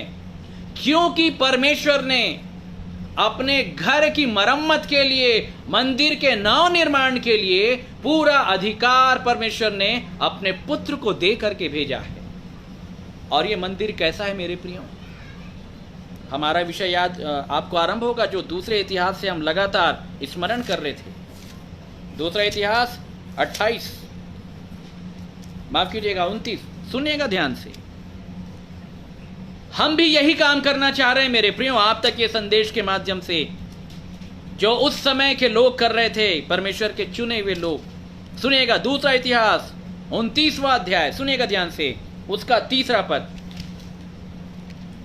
अपने राज्य के पहले वर्ष के पहले महीने में हाँ, उसने यहोवा के भवन के द्वार खुलवा दिए। यहोवा के भवन के द्वार खुलवा दिए। द्वार खुलना चाहिए मेरे प्रियो, इस घर का द्वार खुलना चाहिए, क्योंकि भीतर प्रवेश करने के लिए द्वार का खुलना जरूरी है। किसका खुलना जरूरी है मेरे प्रियो? द्वार का। और प्रकाशित वाक्य की किताब में परमेश्वर का पुत्र कहां पर खड़ा है? देख मैं द्वार पर खड़ा हूं। कौन से द्वार पर? वो घर उसका है, वो घर का मालिक है, वो घर का अधिकारी है मेरे प्रियो। आप समझ रहे हैं? परंतु आज बहुत ही बड़े दुख की बात है मेरे प्रियो कि घर का द्वार जो है वो क्या है? बंद है। और परमेश्वर के जो चुने हुए राजा होते हैं, याद रखिएगा, वो परमेश्वर के भवन को हमेशा खुलवाने का काम करते हैं मेरे प्रियो। द्वार को खुलवाने का काम करते हैं। किसको खुलवाने का काम करते हैं? और मैं आपको यह बताना चाहता हूं कि परमेश्वर के घर अर्थात मंदिर के हालात क्या हैं इस समय, क्या हैं? निकालिए। भवन के द्वार खुलवा दिए और उनकी मरम्मत भी करवाई। और उनकी मरम्मत भी करवाई। आप समझ रहे हैं मेरे प्रियो? मतलब आज परमेश्वर के घर और उसके मंदिर के मरम्मत की आवश्यकता है। परमेश्वर के चुने हुए लोग ये काम करते हैं, परमेश्वर के घर द्वार अर्थात मंदिर की मरम्मत करवाते हैं मेरे प्रियो। और ये कैसा है मेरे प्रियो, मैं आपको बताना चाहता हूं। 6 से पढ़ें। देखो हमारे पुरखाओं ने विश्वासघात करके हाँ, वह कर्म किया था जो हमारे परमेश्वर यहोवा की दृष्टि में बुरा है। हाँ, जो हमारे परमेश्वर यहोवा की दृष्टि में बुरा है। और उसको तज करके यहोवा के निवास से मुंह फेर कर, हाँ, उसको तज करके यहोवा के निवास से मुंह फेर कर उसको पीठ दिखाई थी। पीठ दिखाई। समझ रहे मेरे प्रियो? देखिए, और मंदिर का स्थान कैसा है? 5 पढ़िए, वो वचन हमने छोड़ दिया। 5। और उनसे कहने लगा, हाँ, हे लेवियों मेरी सुनो, मेरी सुनो, अब अपने अपने को पवित्र करो, अब अपने अपने को पवित्र करो, और अपने पूर्वजों के परमेश्वर यहोवा के भवन को पवित्र करो। खुद को पवित्र करना है और दूसरे को भी पवित्र करना है। और आगे, और पवित्र स्थान में से मैल निकालो। मेरे प्रियो, पवित्र स्थान अर्थात परमेश्वर के घर के अंदर आज क्या जमा हो गया है? मैल जमा हो गया है मेरे प्रियो। क्या जमा हो गया है? मैल पूरी रीति से जमा हो गया है मेरे प्रियो। कहां? परमेश्वर के पवित्र स्थान में। बोलिए, कहां? पवित्र स्थान में। और आगे पढ़िए। देखो हमारे पुरखाओं ने विश्वासघात करके वह कर्म किया था, हाँ, जो हमारे परमेश्वर यहोवा की दृष्टि में बुरा है। बुरा है। आगे से सुनिएगा कि आज मंदिर क्या है। और आगे, और उसको तज करके यहोवा के निवास से मुंह फेर कर उसको पीठ दिखाई थी। हाँ, फिर उन्होंने ओसारे के द्वार बंद किए। ध्यान से समझिएगा, उन्होंने ओसारे के द्वार को बंद कर दिया और दीपकों को बुझा दिया था। और किसको बुझा दिया? दीपकों को। परमेश्वर के मंदिर के अंदर दीपक नहीं जल रहे मेरे प्रियो। ओसारे का द्वार बंद हो गया है। अभी ये विषय की चर्चा मैं नहीं करूंगा आपसे। आने वाले समय में बने रहिएगा, मैं ओसारे का पूरा अर्थ आपके सामने रखूंगा। आप समझ रहे हैं मेरे प्रियो? दीपक नहीं जल रहे हैं। क्या नहीं जल रहे हैं? दीपक। बोलिए, क्या नहीं जल रहे हैं? जबकि प्रभु यीशु मसीह ने चेलों को क्या कहा? तुम्हारे दिए जलते रहे। पुराने नियम में क्या लिखा है मेरे प्रियो? कि जैतून का तेल लेकर के आना ताकि दीपक नित्य जलता रहे। आज परमेश्वर के मंदिर में अंधियारा है मेरे प्रियो। क्या है परमेश्वर के घर में? अंधियारा। बोलिए, क्या है परमेश्वर के घर में? अंधियारा है। इस देह प्राण आत्मा के अंदर क्या है मेरे प्रियो? अंधियारा है। पूरी रीति से अंधियारा है। और परमेश्वर का पुत्र जो उजियाला है वो बाहर खड़ा है, अपने घर के बाहर खड़ा है मेरे प्रियो। आप समझ रहे हैं मेरे प्रियो? बाहर। और सुनिएगा ध्यान से, यशायाह बाइबल क्या बताती है। पिछले दिनों इसके सारे अर्थ को हमने आपके सामने रखा था। अभी मैं बोलना नहीं चाहता मेरे प्रियो, परंतु आगे जब वचन खुलेंगे हम आपके सामने रखते चले जाएंगे कि परमेश्वर का वचन क्या कहता है। यशायाह 28 सुनिएगा ध्यान से, 28 का 7 सुनिएगा। यह मंदिर अर्थात विश्वासियों के ये हालात हैं। और ये भी दाख मधु के कारण डगमगाते और मदिरा से लड़खड़ाते हैं। याजक और नबी भी मदिरा के कारण डगमगाते हैं। ये अगुओं का हाल है। आज के बहुतेरे अगुओं का ये हाल है मेरे प्रियो, बहुतेरे। मैं सबकी बात नहीं कर रहा हूं, तो भी मैं आपको दृष्टांत की रीति के आधार पे सांकेतिक भाषा में मैं आपको समझा देना चाह रहा हूं। समझदारों के लिए इशारा काफी होता है। 100 में 99% हालात ऐसे बने हैं, मैं आपको बता देना चाहता हूं। विरले हैं, बहुत कम हैं जो 1% परमेश्वर के मंदिर को समझते हैं और हिजकिय्याह राजा के समान होंगे, या परमेश्वर के चुने हुए याजक या महायाजक के समान होंगे। ऐसे लोग आज 1% है, ये मैं आपको बता देना चाहता हूं। आगे आप समझदार हैं। यशायाह कहता है कि याजक और नबी के ये हालात हैं, दाख मधु के कारण ये क्या करते हैं? डगमगाते हैं मेरे प्रियो। आगे, दाख मधु ने उनको भुला दिया है। हाँ, दाख मधु ने उनको क्या कर दिया है? भुला दिया है मेरे प्रियो। क्या कर दिया है? दाख मधु ने उनको भुला दिया है, और वे मदिरा के कारण लड़खड़ाते और दर्शन पाते हुए भी भटक जाते। मेरे प्रियो, ये कैसे लोग हैं? आपको मालूम है दाख मधु का मतलब क्या होता है? नीति वचन 20 का 1 पढ़े भी है, सुनिएगा ध्यान से। 20 का 1, दाख मधु ठट्ठा करने वाला। दाख मधु ठट्ठा करने वाला। उस समय के याजक और महायाजक और शास्त्री फरीसियों ने प्रभु यीशु मसीह का क्या किया? क्योंकि वो दाख मधु लेते थे। अब आप इसको प्रगट में ये मत समझना कि वो प्रगट में वाइन या शराब पीते रहे होंगे। दाख मधु के जो है यहाँ पे आत्मिक मायने अलग हैं। आप समझ रहे हैं मेरे प्रियो? दाख मधु ठट्ठा करने वाला, और मदिरा हल्ला मचाने वाली है। हाँ, और जो कोई उसके कारण चूक करता है वह बुद्धिमान नहीं। जो कोई उसके कारण चूक करता है वह बुद्धिमान। इसको ध्यान से समझिएगा मेरे प्रियो, एक अद्भुत भेद की बातें प्रकट हो जाएंगी अभी आपके सामने। दाख मधु ठट्ठा करने वाला, और मदिरा हल्ला मचाने वाली, और जो कोई इसके कारण चूक करता है वह बुद्धिमान नहीं। चूक करता है, बोलिए क्या करता है? कैसी चूक? कैसी चूक करता है? चलिए हमारे साथ निकालिए और ध्यान से सुनिएगा मेरे प्रियो। याकूब 3, सुनिए परमेश्वर का वचन क्या फरमाता है। याकूब 3 का 1, ध्यान से समझिएगा मेरे प्रियो कि परमेश्वर का वचन हमसे क्या कहना चाहता है। हे मेरे भाइयों, हाँ, तुम में से बहुत उपदेशक ना बने। तुम में से बहुतेरे लोग उपदेशक ना बने, क्योंकि जानते हो हाँ, कि हम उपदेशक और भी दोषी ठहरेंगे। हाँ, हम उपदेशक और भी क्या ठहरेंगे? दोषी ठहरेंगे। सुनिएगा ध्यान से। इसलिए कि हम सब बहुत बार चूक जाते हैं। हाँ, कि हम सब बहुत बार क्या हो जाते हैं? चूक जाते हैं। ध्यान से समझिएगा मेरे प्रियो, क्या हो जाते हैं? हम सब बहुत बार चूक जाते हैं। सुनिएगा और आगे, जो कोई वचन में नहीं चूकता, हाँ, वही तो सिद्ध मनुष्य है। जो नहीं चूकता वह सिद्ध मनुष्य है। और यहाँ पे एक व्यक्ति किसके द्वारा चूक रहा है मेरे प्रियो, ये मैं आपको बताना चाहता हूं। नीचे जाकर के क्या बताता है वो? 5 पढ़िए। वैसे ही जीभ भी एक छोटा सा अंग है। जीभ के कारण चूक रहे हैं। ठट्ठा करने के लिए क्या चाहिए?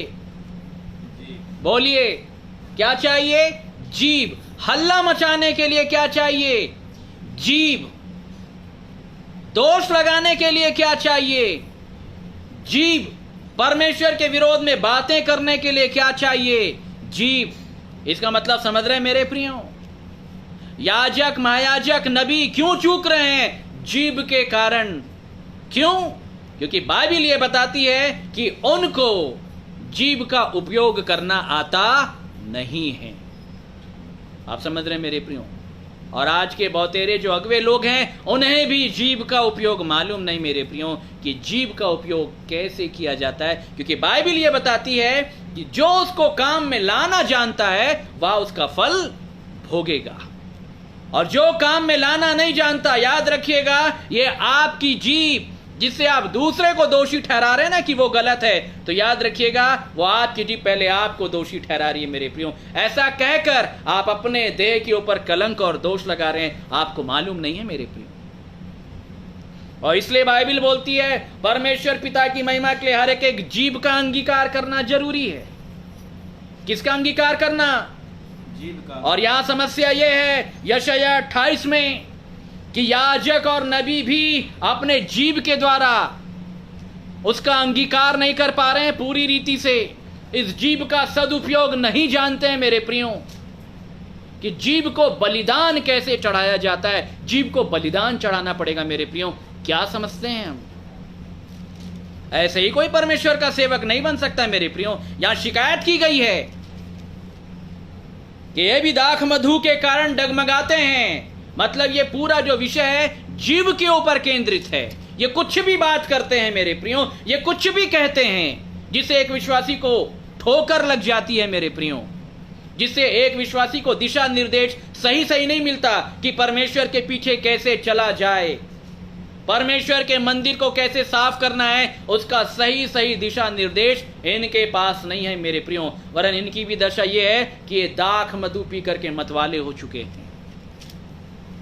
उसके कारण डगमगाते, मदिरा से लड़खड़ाते, और याजक और नबी भी मदिरा के कारण डगमगाते हैं और मधु ने उनको भुला दिया। दाख मधु ने उनको क्या कर दिया है? भुला दिया। ये जीभ हमेशा भुला देती है मेरे प्रियो। याद रखिए कि आपने व्यवस्था के दर्पण में अपने आप को क्या देखा था। बहुतेरे लोग वचन तो सुन करके जाते हैं कि हाँ प्रभु हम चलेंगे चलेंगे चलेंगे, परंतु उसके बाद अपने जीभ से अपने पड़ोसी की बुराई करके भूल जाते हैं कि अपनी कौन सी दशा को उन्होंने दर्पण में देखा था। हे विश्वासियों, स्थानीय कलीसिया से कहता हूं, दूसरे के ऊपर दोष लगाने से पहले अपने गिरेबान के ऊपर झांकना। आप कैसे हैं? आप अपने आप को देखिए, अपनी गलतियों को देखिए। दूसरों की गलतियों को देखने ढूंढने का प्रयास ना करें मेरे प्रिय। अपनी गलतियों को देखें, अपनी कमियों को देखें। याद रखिएगा आप सारे मनुष्य से बच सकते हैं, परंतु यदि आप वचन में कहीं भी गलत हैं, मन में के विचार में यदि आप कहीं भी गलत हैं, तो आप परमेश्वर से कैसे बचेंगे मेरे प्रियो? परमेश्वर आपके मन को जानता है, और अगर मन में गलतियां हैं मेरे प्रियो तो मान लेना और मेल मिलाप रखना मेरे प्रियो, क्योंकि बिना मेल मिलाप के कोई भी व्यक्ति परमेश्वर को प्राप्त नहीं कर सकता। इसको याद रखिएगा। इसलिए लिखा है कि दाख मधु ने उनको भुला दिया है और वे मदिरा के कारण लड़खड़ाते, हाँ, और दर्शन पाते हुए भी भटक जाते। ऐसे लोग हैं, हमने बहुतेरे ऐसे लोगों को देखा जो दर्शन पाते हुए भी आज भटके हुए लोग हैं। जीवन की चर्चा तो करते रह गए मेरे प्रियो, परंतु जीवन का प्रकटीकरण नहीं कर पाए। आगे, और न्याय में भूल करते, और न्याय में फिर क्या करने लग जाते हैं? भूल। और वहां फिर अपनी मनमानी आरंभ हो जाती है। हम जो कहते हैं वो करना होगा, ऐसा नहीं है मेरे प्रियो। आगे, क्योंकि भोजन के सब आसन, ध्यान से समझिएगा, भोजन के सब आसन। प्रभु यीशु मसीह ने क्या कहा? देख मैं द्वार पे खड़ा हूं और मैं भीतर आकर के तेरे साथ क्या करना चाहता हूं? भोजन। मतलब वो आसन जहां पे प्रभु यीशु मसीह अपने घर के भीतर आकर के, जो मेज का आसन है जहां पे वो बैठ करके भोजन करना चाहता है, वमन और मल से भरे हैं। वमन और मल से भर गए मेरे प्रियो। और हमने आपको वमन का अर्थ बताया था, स्थानीय कलीसिया को शायद याद भी हो। वमन का अर्थ समझते हैं आप? वमन का क्या अर्थ होता है? वमन का अर्थ क्या होता है? वोमिटिंग मेरे प्रियो, उल्टी। खाने के बाद जो पचता नहीं है उसको क्या कर देते हैं? बाहर। उसे क्या कहते हैं? वमन। और जो भोजन का आशा है वो वमन अर्थात उल्टी से भरा हुआ है, अपच। क्योंकि जो वो खा रहे हैं खुद उसको पचा नहीं पा रहे मेरे प्रियो। कहने का मतलब क्या है कि आज नबी और याजक, आज जो लीडर, जो अगुवे समझे जाते हैं, जो बात वे कहते हैं वे खुद उसको नहीं पचा पाते मेरे प्रियो, और उनका जीवन वमन से भरा हुआ है। अर्थात वमन क्या है कि वो उन बातों पे चल नहीं पा रहे हैं, जिन बातों को कह रहे हैं वे खुद पचा के नहीं दिखा पा रहे। आप समझ रहे हैं? और ऐसा करके उन्होंने परमेश्वर के भवन को क्या कर दिया? वमन से भर दिया, उल्टी से भर दिया और मल से भर दिया मेरे प्रियो। जब कोई चीज पचता नहीं है ना मेरे प्रियो, तो उल्टी भी होने लग जाती है, आपको मालूम है। और फिर उसके बाद अपन जो बोलते हैं ना मेरे प्रियो, उल्टी के साथ उसका जो विरुद्धार्थी शब्द है मेरे प्रियो, वो पचता नहीं है। आप समझ रहे हैं, अपच के कारण उल्टी के साथ बहुत कुछ होने लग जाता है। आप लोग समझदार, आप समझ रहे हैं। और ऐसा करके उन लोगों ने परमेश्वर के मंदिर को, भवन को क्या कर दिया है? अशुद्ध कर दिया। किसने कर दिया? ये याजकों का हाल है, ये नबियों का हाल है, ये अगुवों का हाल है कि परमेश्वर के भवन को पूरी रीति से ऐसा बना दिया तुमने। और आगे, कोई शुद्ध स्थान नहीं बचा, मल से भरे कोई शुद्ध स्थान नहीं बचा मेरे प्रियो। परमेश्वर का मंदिर पूरी रीति से गंदा कर दिया गया है। आप समझ रहे हैं मेरे प्रियो, क्यों गंदा किया गया है परमेश्वर के मंदिर को? शैतान की ये योजना है मेरे प्रियो, ताकि परमेश्वर आके उसमें वास ना कर सके। इसलिए परमेश्वर ने अपने पुत्र को भेजा मंदिर के द्वार को खोलने के लिए। किसके लिए? खुलवाने के लिए। जाके निवेदन करो, क्योंकि मेरे घराने के लोग बहुत ढीठ हैं, हठीले हैं, और वे कहने से नहीं मानेंगे। और तब परमेश्वर ने कहा कि मैं फिर क्या करूं? तब परमेश्वर ने कहा कि मैं पुत्र बन जाऊंगा। मैं सब कुछ होते हुए भी मैं क्या बन जाऊंगा? मैं सेवक बन जाऊंगा। मैं दास का स्वरूप धारण कर लूंगा।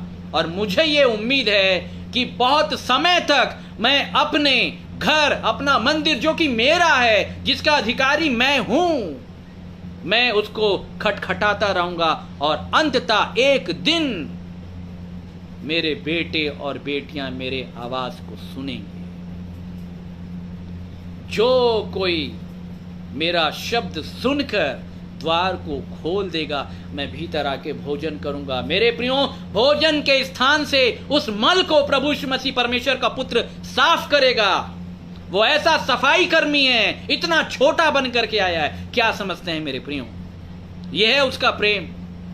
वो उल्टी को साफ करने के लिए आया है, वो मल को साफ करने के लिए आया है। हमने परमेश्वर के मंदिर के अंदर पूरी रीति से पाप और अधर्म को भर रखा है मेरे प्रियो। हिजकिय्याह कहता है परमेश्वर के मंदिर के द्वार को खुलवाए जाएं। दीपक नहीं जल रहे हैं मेरे प्रियो। आज परमेश्वर के मंदिर के अंदर वो दीपक नहीं जल रहा है, वो ज्योति नहीं जल रही है मेरे प्रियो। इसलिए प्रभु यीशु मसीह क्या कहता है मेरे प्रियो, जब वो यूहन्ना को लेटर लिखता है, फिर से निकाल के पढ़िए, यूहन्ना 1:1 से पढ़े, ध्यान से सुनिएगा मेरे प्रियो। आदि में वचन था और वचन परमेश्वर के साथ था। हाँ। और वचन परमेश्वर था। हाँ। यही आदि में परमेश्वर के साथ था। हाँ। सब कुछ उसी के द्वारा उसी के द्वारा उत्पन्न हुआ। और जो कुछ उत्पन्न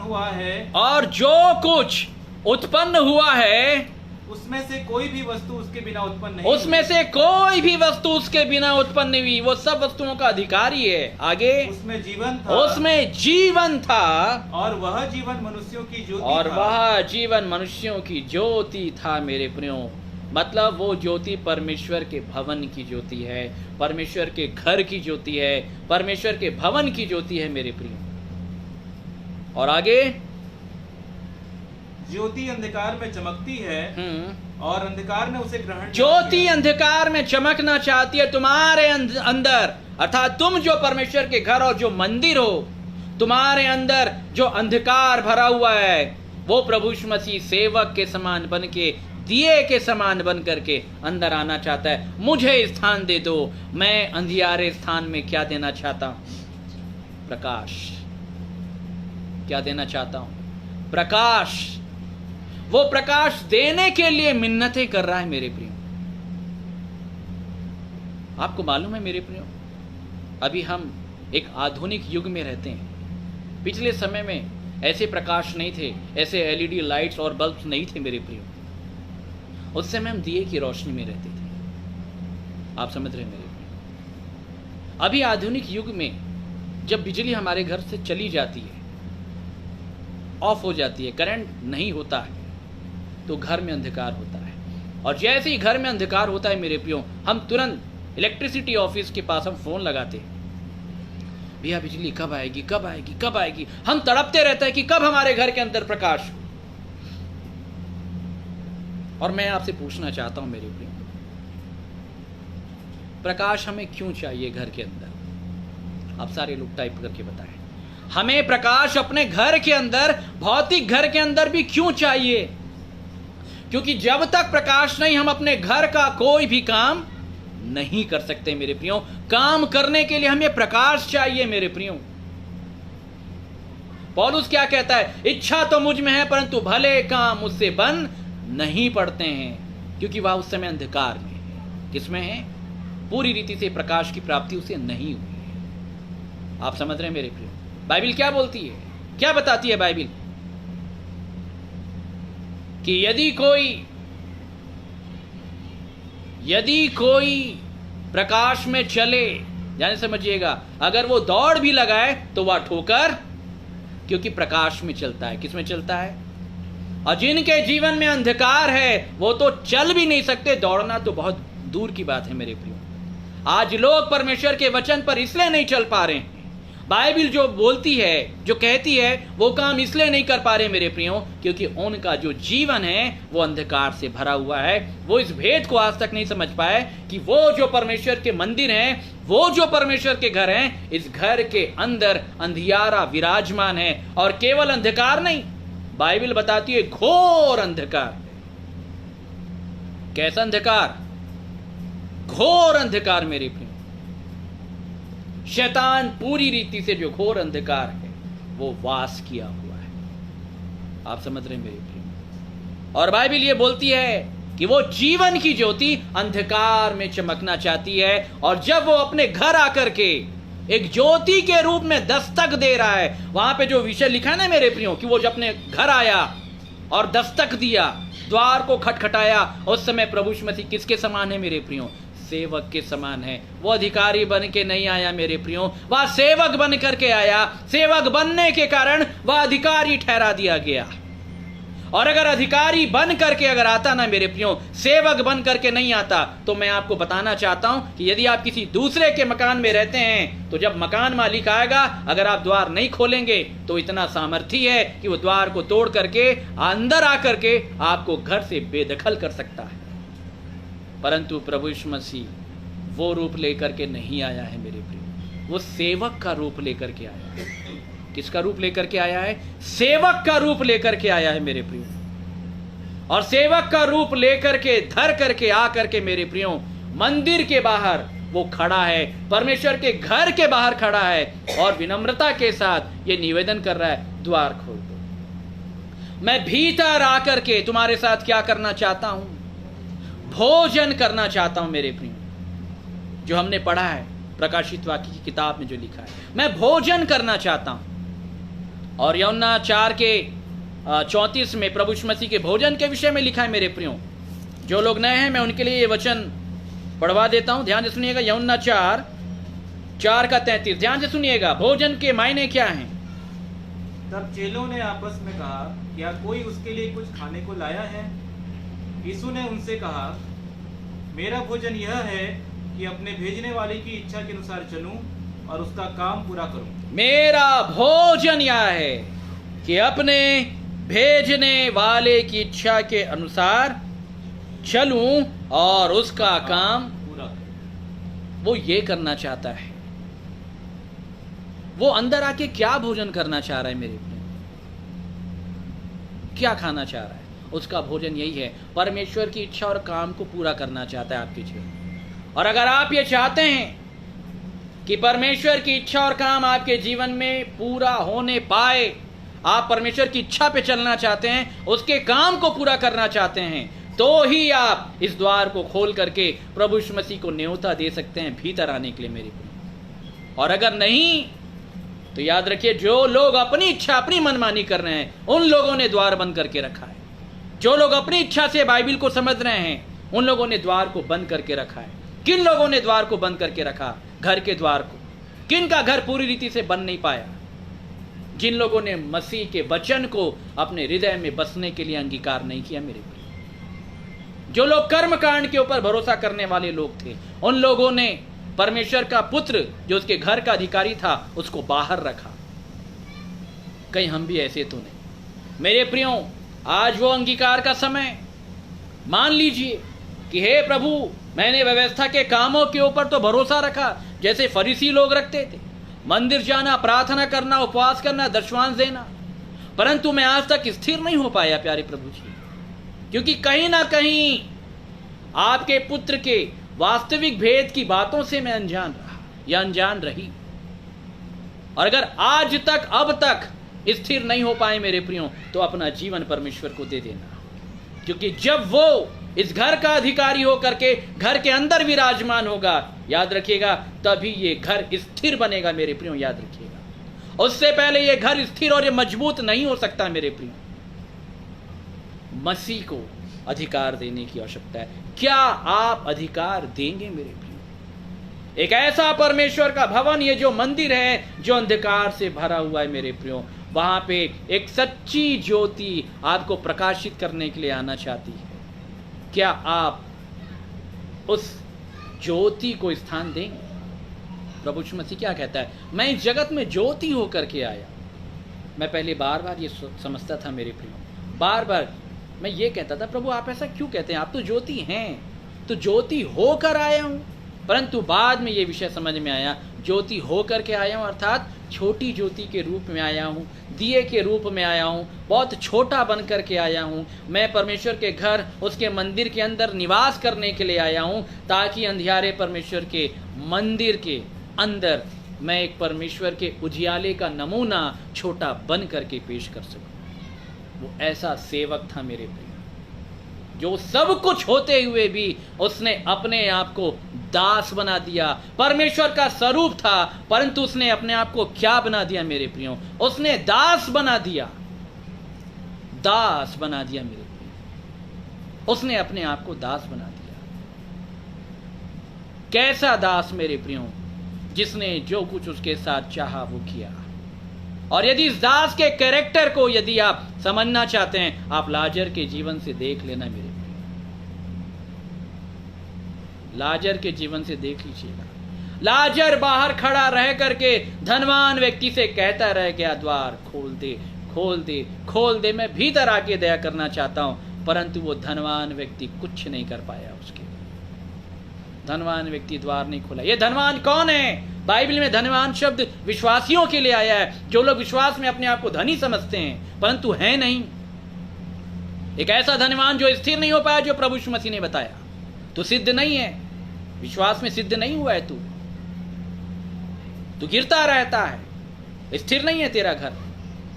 ऐसा धनवान अगर स्थिर नहीं हो पाए मेरे प्रियो, तो आज लाजर जैसे सेवक का रूप धारण करने वाले प्रभु यीशु मसीह के लिए द्वार खोल देना मेरे प्रियो। वह दास है, आपने इतने समय से उसको बाहर खड़ा करके रखा है, उसने कुछ नहीं कहा मेरे प्रियो, क्योंकि वो दास का रूप लेकर के आया है। अगर वो यहोवा के रूप से आएगा तो आप नाश हो जाओगे मेरे प्रियो, कोई आपको नहीं बचा सकता। आप पुराने नियम में आप जा करके देख लीजिए मेरे प्रियो, यहोवा का रूप क्या हुआ करता था। लोगों ने पाप किया, अपराध किया, व्यभिचार किया, एक दिन में 23,000 से भी ज्यादा लोग मारे गए, ये उसका स्वरूप था। परंतु नहीं, वो नए नियम में अनुग्रह को प्रकट करने के लिए दास के रूप में आया है। वो अपने घर के लोगों से विनती करता है, मुझे जगह दे दो मेरे प्रिय, कि क्या आप इस घर के द्वार को उसके लिए खोलेंगे मेरे प्रियो? ये प्रश्न उठता है, क्या आप द्वार खोलेंगे मेरे प्रियो? क्या परमेश्वर के पुत्र को, वो जो चमकने वाली ज्योति अंधकार में चमकना चाहती है, परमेश्वर के घर के अंदर पाया जाने वाला जो अंधकार है उसमें चमकना चाहती है, क्या आप उसमें जगह देंगे? वह दास बन गया। क्यों दास बना मेरे प्रियो? केवल ये शब्द मैं आपको बताऊंगा, फिर उसके बाद हम समाप्त करेंगे मेरे प्रियो। क्यों दास बन गया? आप हमारे साथ निकालें जकरिया की किताब, सुनिएगा, बहुत सुंदर विषय है मेरे प्रियो। जकरिया 13, जकरिया 13 का 4, सुनिएगा ध्यान से। उस समय हर एक भविष्यद्वक्ता भविष्यवाणी करते हुए अपने अपने दर्शन से लज्जित होंगे। ये अभी के समय के लिए लिखा गया है मेरे प्रियो। उस समय, आज बहुत सारे लोग भविष्यवाणी कर रहे हैं, अपने दर्शन से क्या होने वाले हैं? एक समय के बाद लज्जित हो जाएंगे, क्योंकि बेकार की बातें उन्होंने की हैं। बाइबिल के वचन के आधार पे बातचीत उन्होंने नहीं की है। आगे, और धोखा देने के लिए कंबल का वस्त्र न पहनेंगे। हाँ, परंतु वह कहेगा, मैं भविष्यद्वक्ता नहीं, किसान हूँ। ये प्रभु यीशु मसीह के विषय में लिखा है। परंतु वो कहेगा जो मेरा भेजा हुआ होगा, मैं भविष्यद्वक्ता नहीं, क्या हूं? किसान। ध्यान से समझिएगा मेरे प्रियो, मैं मूसा के समान भविष्यद्वक्ता नहीं। एक समय तक जरूर मैं भविष्यद्वक्ता रहूंगा, परंतु मैं उसके बाद क्या हो जाऊंगा? मैं किसान हो जाऊंगा। कैसे किसान हो जाऊंगा? आगे, क्योंकि लड़कपन ही से मैं दूसरों का मैं अपने आप को अधिकारी होने के बावजूद क्या बना दूंगा? दास बना दूंगा।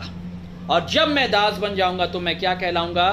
किसान। मेरे प्रियो, ये परमेश्वर का परिचय जो प्रभु यीशु मसीह ने यूहन्ना में दिया कि सच्ची दाखलता मैं हूं और मेरा पिता, मतलब पिता पुत्र के रूप में मनुष्य का क्या बन गया मेरे प्रियो? दास बन गया। सेवक का रूप धर के वो क्या बन गया? वो दास बन गया मेरे प्रियो। उसने अपने आप को भविष्यद्वक्ता से भी नीचे कर दिया मेरे प्रियो। भविष्यद्वक्ता का पद था, उससे भी वो क्या चला गया? नीचे चला गया मेरे प्रियो। दास का रूप उसने धारण कर लिया मेरे प्रियो। और वो आज भी दास का रूप धारण करके अपने घर के मंदिर के बाहर, अपने घर रूपी मंदिर के बाहर आज वो खड़ा है मेरे प्रियो, और रोते हुए ये विनती करता है कि हे मेरे पुत्र, हे मेरी पुत्री, देख मैं द्वार पर खड़ा हूं, मैं द्वार पर खड़ा हूं। उसने यूहन्ना में कहा मेरे प्रियो कि आकाश की पक्षियों के बसेरे हैं, लोमड़ियों के भट भी हैं, परंतु मनुष्य के पुत्र के लिए सिर धरने की भी जगह कोई मुझे अपने हृदय में स्थान देने के लिए तैयार नहीं। कोई मेरे वचन का सुनने वाला, मानने वाला, समझने वाला नहीं। कोई मेरे वचन को अपने हृदय के अंदर स्थान नहीं देता, क्योंकि दिया हृदय के अंदर जलेगा मेरे प्रियो। जिन्होंने स्थान दे करके मंदिर के द्वार को खोल दिया, मसीह दिए के रूप में उनके हृदय के अंदर विराजमान होके उनके हृदय को प्रकाशमान कर देगा, जो पौलुस कहता है। मसीह ये कहता है, सबके पास सबके घर हैं, परंतु मेरे पास जो मैं सब कुछ हूं, तो भी मैं भटकता हुआ मुसाफिर सा हूं। मेरे प्रियो, क्या आप उसको जगह देंगे? क्योंकि घर उसी का है मेरे प्रियो, सब कुछ उसी का है। क्या धन, क्या दौलत, क्या संपत्ति, क्या प्रॉपर्टी, सब कुछ उसी का है मेरे प्रियो। वो आपसे विनम्र निवेदन करता है कि क्या आप इस मंदिर में उसको जगह देंगे ताकि वो अपनी ज्योति को जला सके। तो मेरे प्रियो, परमेश्वर इन वचनों के द्वारा आपकी सहायता करे। लगातार ये संदेश हम आपके सामने प्रकट करेंगे मेरे प्रियो। आइए अंगीकार के भाव के साथ हम अपना जीवन परमेश्वर को दें मेरे प्रियो। आइए, ये अंगीकार का समय होगा मेरे प्रियो। मैं उन लोगों से आग्रह करता हूं, निवेदन करता हूं, जिन लोगों ने परमेश्वर के वचन के दर्पण में अपनी दशा को देखा है, अपनी धार्मिकता को किनारे दर किनार करते हुए घुटने टेक करके आइए अंगीकार करें, छाती पीट के चुंगी लेने वाले के समान मेरे प्रियो, ताकि वह हमको धर्मी बनाए मेरे प्रियो, अर्थात आज्ञाकारिता में हमें चलाए मेरे प्रियो। ये अंगीकार का समय। जिन लोगों ने परमेश्वर को छोड़ दिया बहुत वर्षों तक, वे भी घुटना टेक करके अंगीकार करें मेरे प्रियो। जो लोग बीमार हैं, दुखी हैं, परेशान हैं, वे भी आए परमेश्वर के पास मेरे प्रियो। हम आप सब के लिए प्रार्थना करेंगे मेरे प्रियो। इसी समय अगर आप पूरे विश्वास करेंगे मेरे प्रियो, परमेश्वर की ओर से आप प्रतिफल पाएंगे मेरे प्रियो, परंतु केवल एक अंगीकार के साथ कि हाँ प्रभु, मैं वही पापी हूं जिसे बचाने के लिए आज से 2000 वर्ष पहले आपने अपने आप को कुर्बान कर दिया। हे परमेश्वर, मैं आपके पास आता हूं, मुझ पापी पर दया कर। इस अंगीकार के साथ आप अपने सारे बीमारियों को परमेश्वर को दे दें, विश्वास कर लें। वह इसी समय आपको स्पर्श करेगा मेरे प्रियो, इसी समय वो आपको ठीक करेगा मेरे प्रियो। इसी समय वो हर एक पापी को ग्रहण करना चाहता है, मन फिराव का मन देना चाहता है, मन फिराव के लिए सहायता देना चाहता है, एक अवसर प्रदान करना चाहता है। अवसर को बहुमूल्य समझे मेरे प्रियो। आइए हम प्रार्थना करें। सनातन प्रेमी, दयालु, सर्वशक्तिमान परमेश्वर पिता, एक बार फिर से आपके पवित्र चरणों के निकट आते हैं प्यारे प्रभु जी। धन्यवाद देते हैं आपके पवित्र वचन के लिए, जिसके खुलने से प्रकाश होता है। प्यारे प्रभु जी, जितनों ने आपके वचन को सुना है वे पश्चाताप करने पाए, मनन करने पाए, चिंतन करने पाए और अपने सारे भ्रमित धार्मिकता के विचारों को दरकिनार करते हुए वे आज आपके नाम का अंगीकार करने पाए।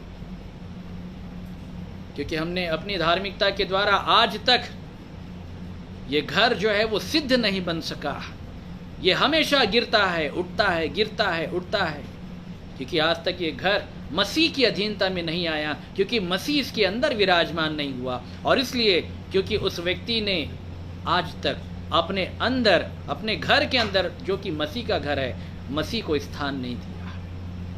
प्यारे प्रभु जी, आज जितनों ने इस वचन को सुना, जाना और समझा, आप उनकी सहायता करें प्यारे प्रभु जी, ताकि वे अपना जीवन आपको सौंप सकें। प्यारे प्रभु जी, हम आपसे प्रार्थना करते हैं प्यारे प्रभु जी, आप सारे मनुष्यों की सहायता करें मेरे महान परमेश्वर पिता, कि वे अंगीकार करने पाए, पश्चाताप करने पाए। इसी समय प्यारे प्रभु जी, वे जहां भी हैं वे आपके छलनी हृदय के ऊपर दृष्टि करने पाए, लहू लुहान कलवरी के ऊपर, आपके बलिदान के ऊपर, आपके सेवक रूपी सच्चाई के ऊपर, आपके सच्चे प्रेम के ऊपर दृष्टि करने पाए, कि कितने वर्षों से उन्होंने अपने हृदय को, इस मंदिर के द्वार को आपके लिए बंद करके रखा, और कितने वर्ष से आप बाहर खड़े हैं प्यारे प्रभु जी, आपके पास सिर धरने के लिए भी जगह नहीं है प्यारे प्रभु जी। पिताजी आप सहायता करें सबकी, पश्चाताप करने की। जो लोग बीमार हैं, रोगी हैं प्यारे प्रभु जी, हम उनके लिए भी प्रार्थना करते हैं। नाना प्रकार के जो प्रार्थना निवेदन हमें मिले हैं प्यारे प्रभु जी, शरीर से जुड़ी हुई समस्या, भीतरी समस्या, बाहरी समस्या, दर्द की समस्या, बीमारी की समस्या, रोग की समस्या, प्यारे प्रभु जी उनके विश्वास के परिमाण के आधार पे आपके इकलौते बेटे प्रभु यीशु मसीह के नाम से वे इसी समय चंगे किए जाएं प्यारे प्रभु जी, पूरे विश्वास के आधार में चंगे किए जाएं मेरे महान परमेश्वर पिता, ताकि ये अद्भुत काम उनके जीवन में उद्धार के द्वार को खोले प्यारे प्रभु जी। हम ऐसे लोगों को आपके अधीनता में देते हैं जो आपके नाम के ऊपर पूरा पूरा विश्वास करके इस समय बैठे हैं प्यारे प्रभु जी। इस फेसबुक के माध्यम से, इलेक्ट्रॉनिक मीडिया के माध्यम से वे इस प्रार्थनाओं में हमारे साथ सम्मिलित हैं, हम उनके लिए प्रार्थना करते हैं प्यारे प्रभु जी, आप सहायता करें ताकि रोग और बीमारियों से निकलते हुए वे अपना जीवन आपको सौंप सकें इस संगति के माध्यम से। तो प्यारे परमेश्वर पिता, हम आपको धन्यवाद देते हैं, ऐसे सारे लोगों को आपकी अधीनता में करते हैं प्यारे प्रभु जी, और धन्यवाद के साथ इस प्रार्थना को प्रभु यीशु मसीह के नाम से मांग लेते हैं, सुन के दया के साथ ग्रहण करें। आइए सब एक साथ, एक स्वर, एक लय में कहें मेरे प्रिय, आमीन।